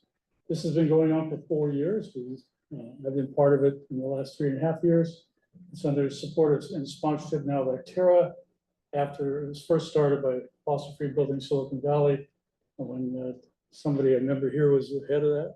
And that was a very effective thing to do with volunteers, and to do that for 3 years. PCE puts money into it. Next slide, please. I just want to talk about my house just as an example of how it works. And the numbers look like it's going down, but the numbers, the quality is still really good. We had 85 people come through our home in 2022, dropped to 45, 2023, and 22 and 2024. But we had 2 special tours that you're probably not aware of. We had the San Mateo County Board of Realtors come through our house, and we had a really interesting discussion about the cost of electrification.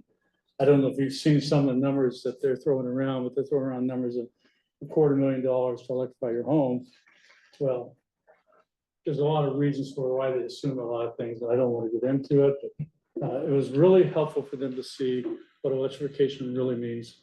And so they came through home. And then also the County of San Mateo Sustainability Department came through and looked at our home. And I asked a question at the beginning, this is not to embarrass, oh, maybe it is, the department. I asked the question to the 21 people standing in my living room from the County of San Mateo, how many of you have been in an electric home before? 3 hands went up. So it was Susan Wright, great leader, led that. That's why she did it. She wanted her people in organizations to become aware of what this is all about. So, you know, it's a lot of work to set these up. As Kathleen knows, Kathleen was one of the people who came through and helped me with the electrification tours. Diana's been to my home, and I think some of the rest of you have also been through during the tours. We're glad we do it. All the other people who do it are glad they do it.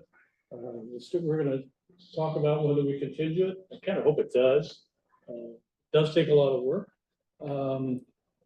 We had about 40 homes, and I think it was a good deal. Oh, there's a statistic that I didn't put in there. That's my fault. 56% of participants are open to preemptively replacing gas appliances before they fail, and 31% expressed high interest in adopting HVAC, heat pump water systems within 3 years. So the people that are coming there to get information. They want to electrify it. And they want to make sure that other people are doing it and they're doing the right thing. And that's one of the really good purposes of the electric home tours. I'm done. Thank you. Is there any discussion? Any public comment? Say thank you, Robert, for opening your phone on these all electric home tours. Every year. Every year. Thank you. In 3 years. Yeah. And I think that this is such a great event. and that there's more that we can do as PCE and more I think that all of us can do to get the word out, because the numbers actually have been declining on the attendance. I think we need to market the heck out of this event when it comes up again. And you don't feel bad. I always think, like my brother, I always think like, oh, I'm sending people to somebody's house. That seems weird. You're obviously open to what you're doing it. We are, you know, we have a kind of the perfect setup. You can walk out into a roof, it's a flat roof, and touch a heat pump. You can touch solar panels. You can see all the solar panels in the school across the way. So it's kind of the thing that we found is, it's not easy to do, but we kind of got it down. Yeah, the people that come though, Kristen, I want to say something, are really motivated, and I spend a lot of time with them. And that's one of the values of just having 22 people. You can have a lot of people there. And do you get those stats from a survey that they fill out? Yes, Okay. I had this survey. Ah. I should have included it. I didn't. I'll send it to Kristen. Can you send it out? If I send you this document. Send it to Vanessa. Okay. That's a good question. Those are good numbers though. I mean, if those people are highly motivated, it's better than having a big group that's not. Well, yeah, it's a celebration for the people who have done it. You know, we'd like Yeah. to show it off. Yeah. And I know all the other people do it. Thiessen, who does one in Colorado, he loves doing it. And he has a line of electric vehicles, and it's fun to see. It's an event, it's a celebration. Oh, yeah, yours just go ahead. I just have a question, because I'm sure that some of the data is collected there, but my hunch is that a lot of these folk, they come to your house, they want to explore the home because it's something that they're interested in doing themselves, and they just need that final push, that confirmation. And so I'm kind of curious if there's any survey questions relating to what incepted the idea for them, and did they not think it was real? Is it not something that we can support? I would love to know. I could also just read the survey. Say that last question again, I didn't quite hear it. It wasn't really a good question. It was me just rambling. But mostly I'm kind of curious, what's the spark? If there's any way of like knowing, someone just wants to know if it's real. And they want to see it in person. And I think that's the biggest thing, is that we're humans, we like to touch things, be tangible. Just like you said, you go and touch a solar panel, like, wow, this thing that I'm touching, it's iridescent, actually generates electricity for the home. And I think that's really My answer to that is when people electrify, when they're thinking about electrifying, they want to make sure they're doing the right thing. And the best source of information is their friends and other people who've done it. And that's what I've probably heard more often than anything else. As Jason just said, touch it, feel it, look at it, see how noisy it is. Heat pumps sometimes get a rap at the noises, they're not. And just to see it in a touchy, feely kind of way. I think that would be the number one. The second thing is spouses come, pairs come, partners, to see what it's all about, where they're gonna spend all their money. And that's also very helpful. That was my wife's Terry's main concern is, what's it gonna cost? What are we gonna pay for it? And that's, something people want to know. There's something that you're going to do anyway. You're going to replace your hot water heater, you're going to replace your furnace. Hopefully in a lifetime. Thanks, Ryan. Just thought, I've been on several of these tours and over the years, and it's interesting, you see the early adopter. And these things look like science experiments. You got piping all over the place, and it's just interesting to see some of the newer ones a little bit more common, because now we got heat pumps and heat pump water heaters, and these things have come down in price, smaller. So it's really encouraging to see. I mean, my dad, late father, had a all electric home because they couldn't pipe the gas up. This thing was up sitting on a hill somewhere in South Bay. And man, it was expensive to run. It had resistance baseboard heat, it had resistant hot water heat, resistance, plate, those coil things on the. Yeah. And he would love to have gas because it would reduce the cost. So now it's like we're kind of going back to that because we have the efficient appliances, which they didn't have. Well, you raise a good point. 20 years ago. Renters now have options they didn't have before. There are portable heat pumps, window units that you can plop right in, both heat and cool, and they're transportable from one. That's something we had one in our house in the last tour. Those kinds of things, this new technology you mentioned, that's a really good. Well, that thing. was the olden days, you open the window, you got a window air conditioner. Yeah, now You remember those in the 40s, 50s and 60s. So, but now I guess they have a heat pump They have it. component, you can heat and. I don't understand it, but just go over, they have what they call a saddlebag type. It goes right over the windowsill. You don't have to do anything, it just hangs there, turn and plug it into the wall. Really some fantastic technology on that. It's getting better and better. So that's really optimistic. Thank you again, Robert. I'm going to do our working group reports. I know at least two of them have maybe something. So does somebody want to volunteer to go first from one of my two working groups? You want to go, John? Sure, yeah, the Building Electrification Programs Working Group met today, actually. So 3 quick updates. You know, we're moving into REACH code season, so there's an opportunity for cities, local governments to adopt REACH codes that go beyond what the state code requires. One really neat option is called AC to heat pump. So basically it's that if you're installing or replacing an air conditioning system, if your city has this ordinance in place, then you would be required to put in a heat pump, in which is two-way, obviously. There's always an alternative path that people can take if they just can't put in a heat pump or don't want to. But this is a really impactful REACH code for local governments to consider this year. So that's the focus for Peninsula Clean Energy to support their member jurisdictions in going down that path. Secondly, the Bay Area Air Quality Management District adopted rule amendments in 2023, and the water heater rule goes into effect in 2027. And PCE is doing things to make it easier for residents and businesses and cities to comply with that rule when it's in effect. So PCE has really robust rebates, $2,500 for a heat pump water heater. They have the 0% interest loan program. They have the emergency water heater replacement program. So the message here is that isn't throughout the region. Not every CCA is doing as much as PCE is. So if as advocates out there that we're talking to folks, one message would be to advocate that other CCAs take these steps in order to make it easier to have these rules implemented when they go into effect. And then lastly, PC's rolling out their home upgrade program. They're in soft launch right now.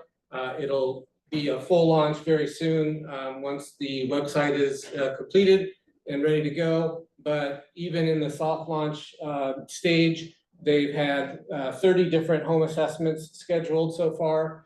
20 actual assessments have been done, and 10 agreements have been signed by homeowners to take part in the program. And I think the majority of those are full electrification agreements. Quite a few of these are in Menlo Park. Menlo Park has a little extra money to do this from the state, but the numbers I gave you are countywide throughout PCE's service territory. Are those the income qualified ones then? Yes. Yeah. And another thing, I think you touched on with going outside to getting other advocacy groups. Raphael also presented that this is the REACH code year, so all of us should go and at least engage with our own specific cities in the county about pushing forward those new REACH codes and the agenda of and Raphael will present that at a future meeting, but it's going to start very soon, so we're on top of that. Yeah, and speaking of greenhouse gas reduction, REACH codes is the #1 most effective thing program that we do on reducing greenhouse gas emissions. By far. Quantifiably, huh? Quantifiably, by far, the most cost-effective, most effective way we reduce greenhouse gas emissions is REACH codes. On REACH code, San Mateo on Monday night will be considering a REACH code kind of a cleanup for the last version. They will come back in 6 or 7 months with the next year. What John was talking about is for the 26, is that what it's called? It's the 2025 code that takes effect January 26th. Yeah, okay. that's what will be coming back to all the cities. So if you hear the San Mateo, that's the old code Already happening. cleanup, this. Okay, and then are there any other working groups, and then we'll do public comment? I'll just say real quickly, the marketing strategy working group met today. We've been walking with Gwen Rose as she's been redoing the website. She's gonna try to launch it, the first iteration, the 22nd of this month. And it is like a first iteration. She doesn't have a lot of the things she'll eventually have in there, like explainers and some videos and things like that, but it's very navigable. We gave her some feedback today, and actually we're gonna spend, the committee's gonna spend the next week more carefully providing more comments about working your way through it, about not about things like, you know, wording and that kind of thing, but what's it like for the user.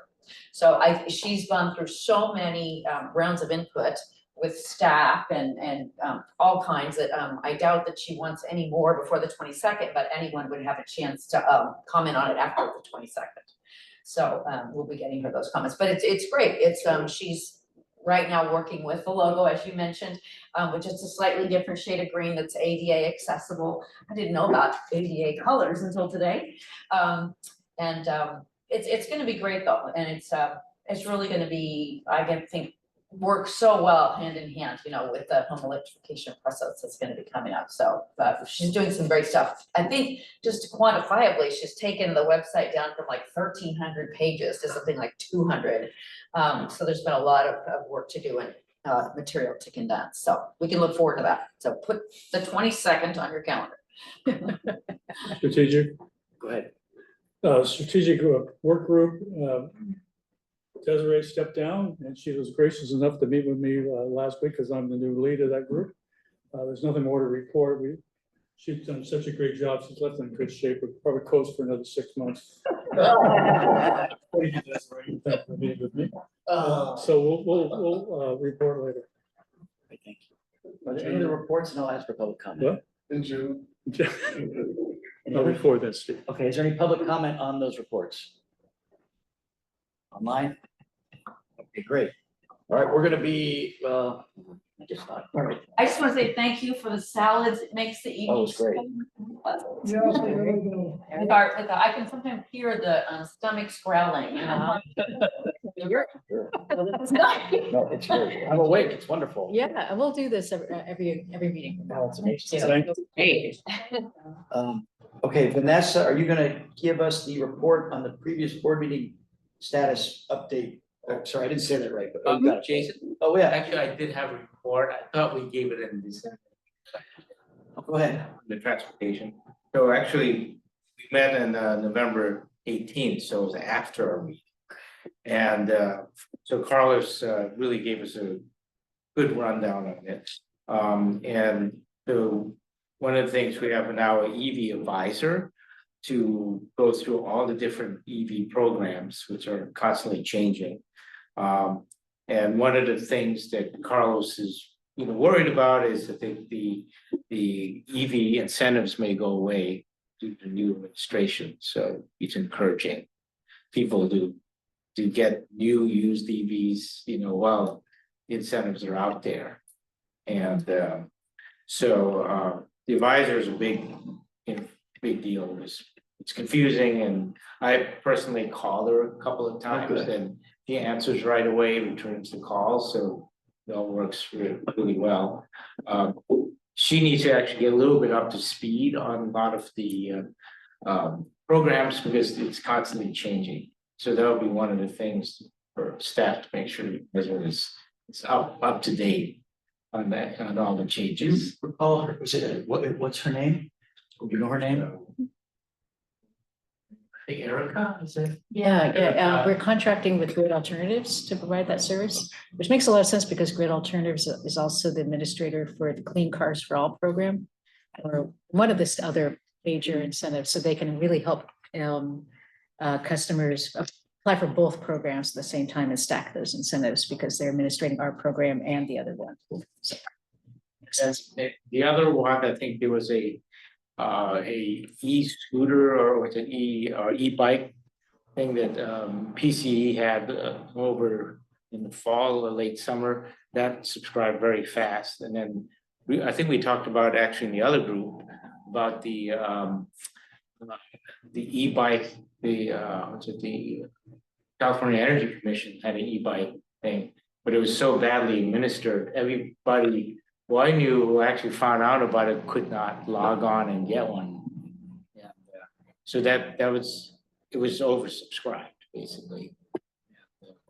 So I just had a thought that, you know, PCE and the other, CACs could administer that program, since we seem to did a better job on the old program than the state did.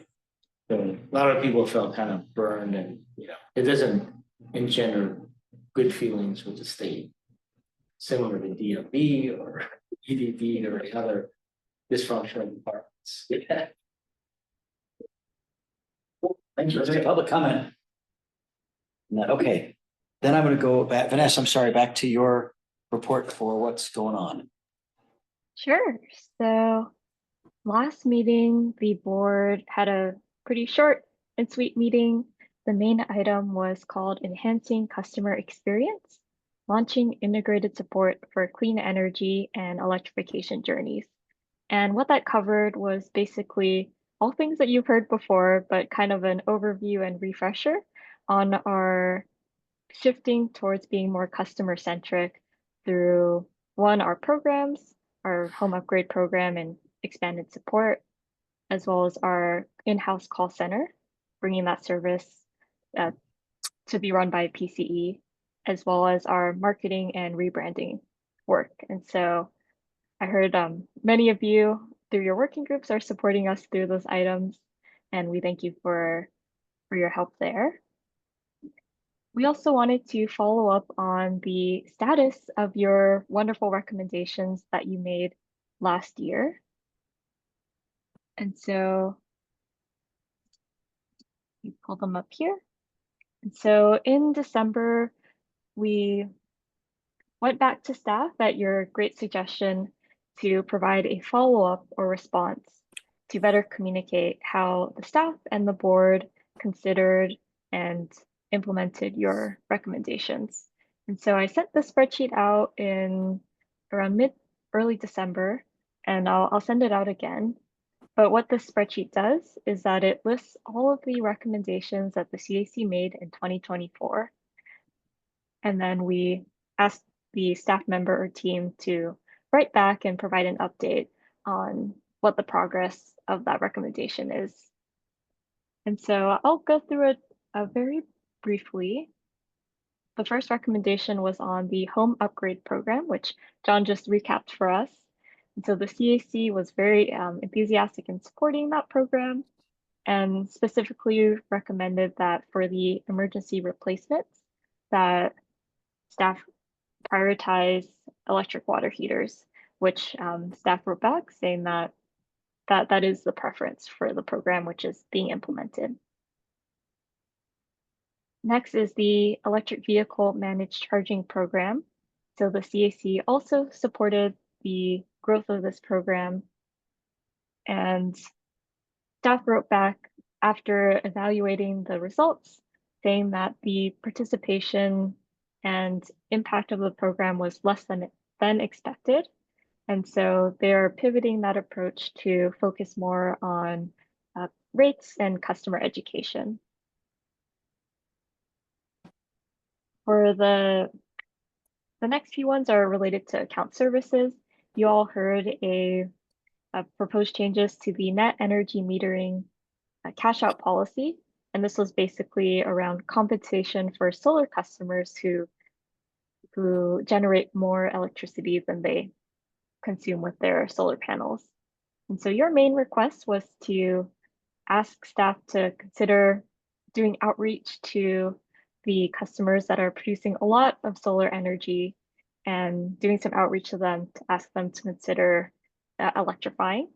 And so team is working on that and starting with updating some of the messaging that goes out to these customers during their true-up period. The next one, customer call center. The CAC supported the plan to transition to an in-house call center. And the main recommendation was around exploring additional hours beyond main business hours to promote accessibility. Our staff wrote back saying that we are starting out with a slightly flexed schedule with one representative available until 5:30. And then they are going to be analyzing the volume and use of the call center to evaluate whether adding additional hours would be helpful. Moving on to programs, you all requested that staff provide greenhouse gas emissions analysis for proposed programs or policies. And so staff reported back that these calculations have been provided. They're being finalized and communicated to cities, especially as they pursue REACH codes in 2025. The next one is for the self-generation incentive program, and that was basically accessing state funding to help low-income customers access solar and battery systems at low or no cost to them. And so CAC supported the staff recommendation and asked staff to explore strategies for supporting multifamily buildings and renters. Our staff feedback was that the program is underway, enrolling customers, but there were some challenges due to the short timeline in order and other complications in order to support multifamily at this round. The next one was our schools programs. So you all supported that recommendation and the board approved the funding and the programs are being implemented now. And then the final one was on nuclear allocation from Diablo Canyon. The CAC recommended a few things if the board were to accept the nuclear attributes, including what to do with the money saved or avoided costs, as well as one of the main ones was around communicating to our regulators about the extension of Diablo Canyon. And so we have been working with other CCAs on that letter, but have received some feedback from the governor's office about the timing of when to submit that letter. And it was suggested that it may be better received when the Diablo Canyon extension is under consideration again, and that staff will return to the CAC if and when a joint letter is sent. And so happy to take any questions. Of course, if you all would like to follow up with any of the staff members, let me know and we'd be happy to put you in touch. Questions? Right? I had a comment when I read through that, when Vanessa sent that out, and thank you, that was a really detailed report. But I think we were missing the last couple of months, the one after the Diablo Canyon. So I'm just wondering, has the board not acted on it yet? That's why that's not on there? Yeah, so I believe Remy had flagged that the CAC received some additional presentations later in the year, and those items were discussion items. And so the CAC didn't create a formal recommendation, one because it was very early in the process. And so staff wanted to get your initial early feedback on those items. And then the board didn't make any decision in the following month.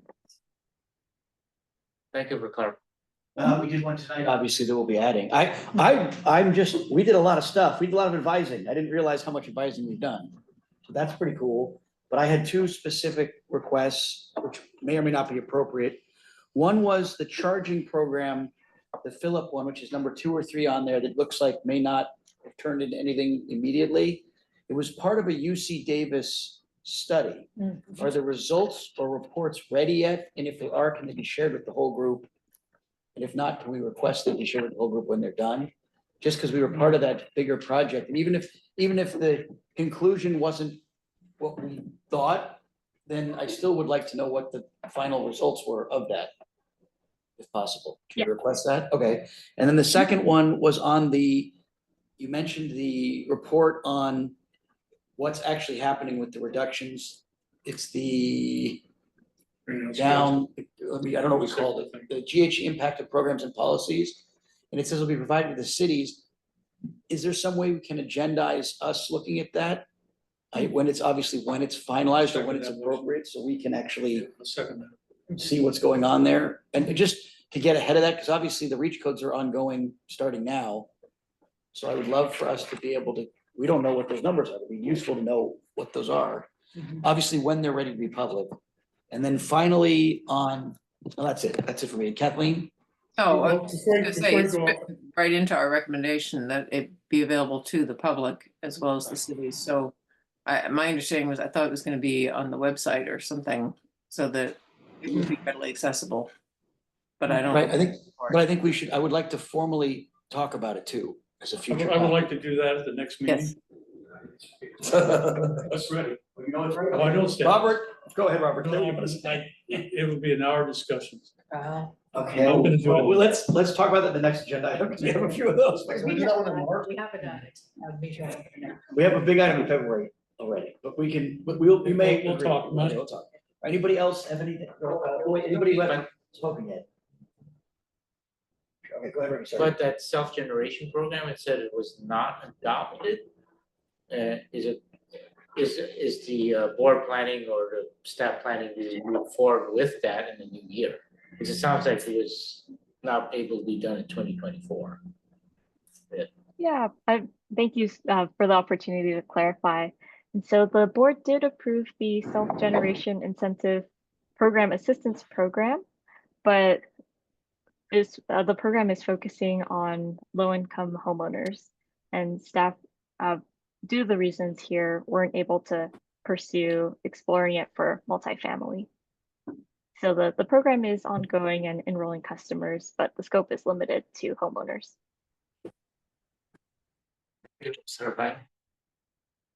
Any other questions or comments? Some of this will lead in naturally to the next topic too. Any public comment? Go ahead, please. This thought this is an important document. I don't see it online. Can it be distributed or maybe research to be circulated at the next committee? It should be part of this agenda packet, right? I'm sure that we can put it on the CAC website. Webpage. Webpage, yeah. Yes. Any other public comment? Clarify your page and say. Online, anybody? Okay, thank you, everybody. So then that's upcoming topics for discussion. Yes, okay, great. So first, what the board is going to do coming up, and first I want to mention that we do have a board liaison here. So thank you so much, Director Leslie Ragsdale, for being here with us tonight and being.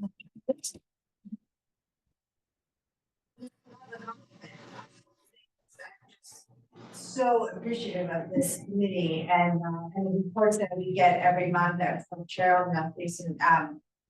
Really appreciate your work and expertise, and we are so lucky to have this group. Thank you very much. Thank you for being here. I'm sorry, I should have introduced you at the beginning and I was eager to get through that big thing and forgive me for that. Thank you so much for being here. So speaking of the board, what the board has coming up is we have a lot of new board members. So there's going to be a big emphasis on orientation of new board members and getting them up to speed in the next couple of months. Do you have a majority turnover? I don't think it's a majority turnover, It's a lot. but it's a lot.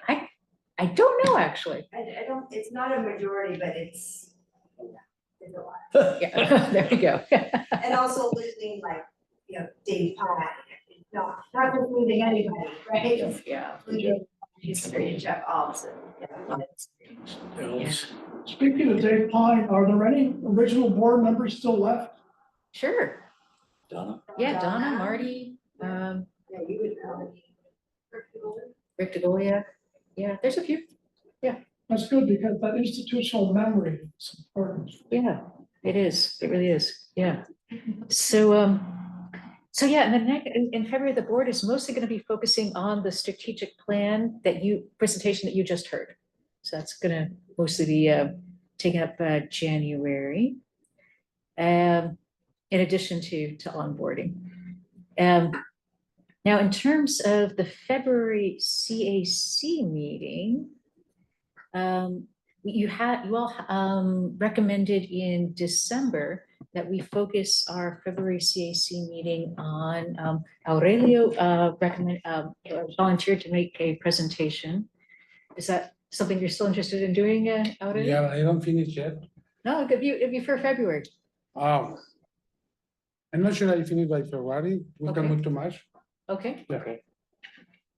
Okay. Okay. If you want more time, then maybe we could go to Robert's idea of, should we do you in March then, Aurelio? Yes, March. March, Okay. okay, great. So then, that would free up time for focusing on the item that you had The recommended, greenhouse gas emissions. greenhouse gas emissions. But I do want to check, are there other ideas? That's my idea. Yeah, that's Robert's idea. Other ideas for things you'd like to discuss in February?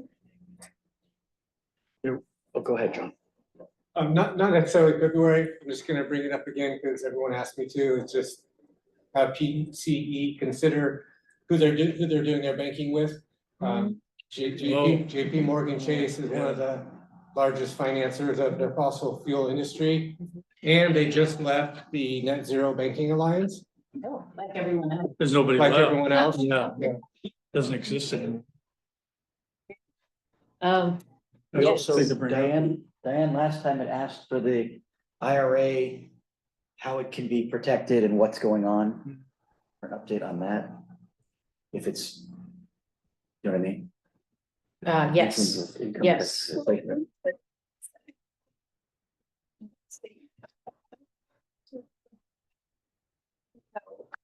Yeah, the bill from the letter was great. Very frank, if there's not a lot to add. Maybe don't add.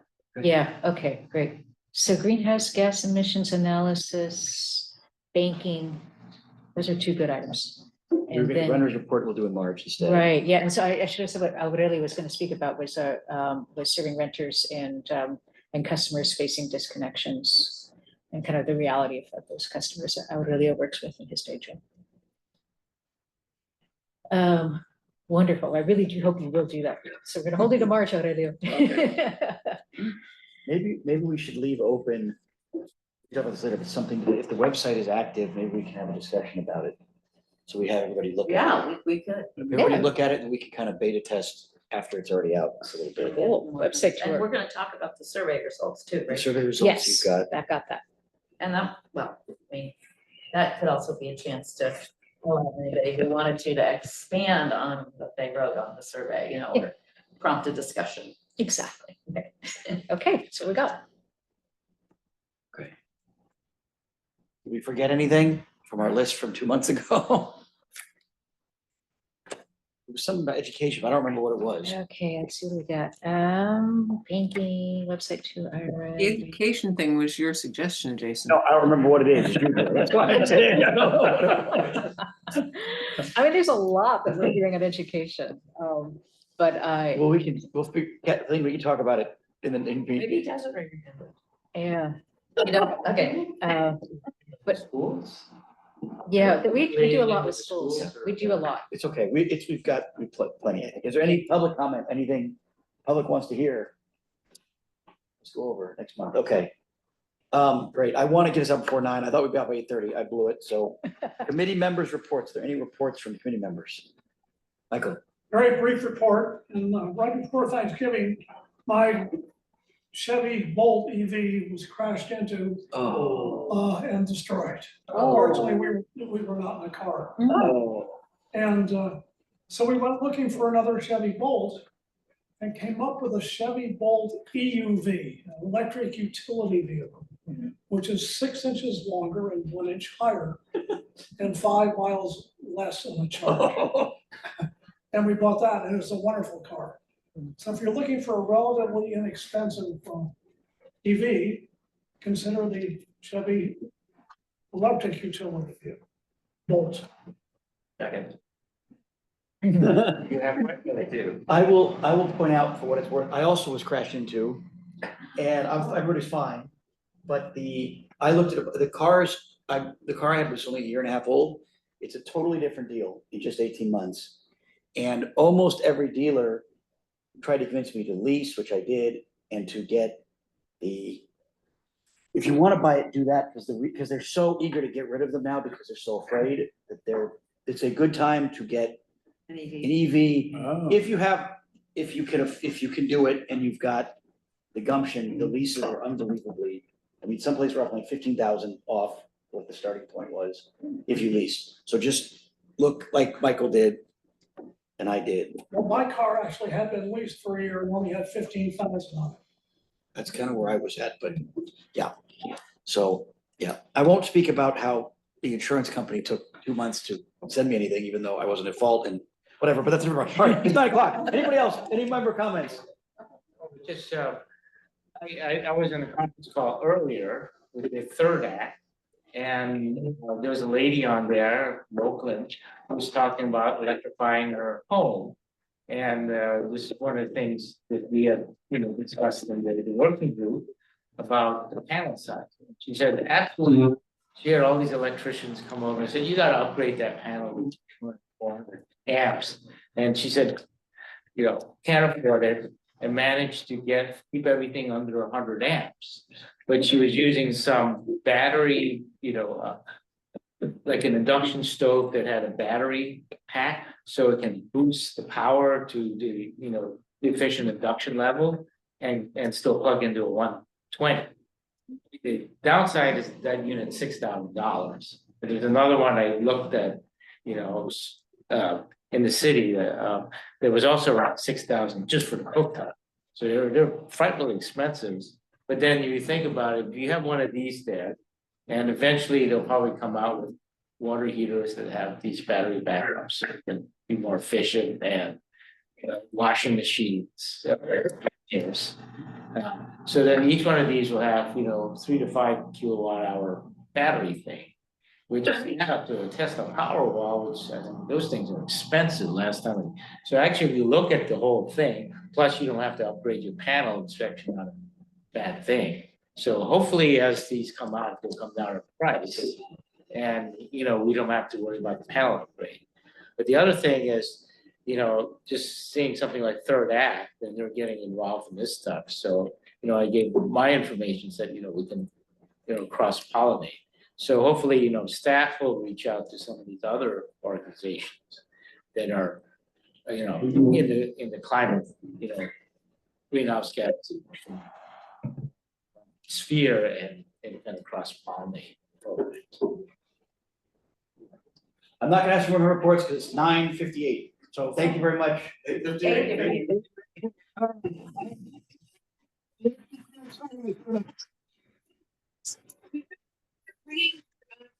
Your compostable into the kitchen, I'll leave the compost open, just put your fork in the sink. Put the glass in the sink, thank you. Thanks, everybody.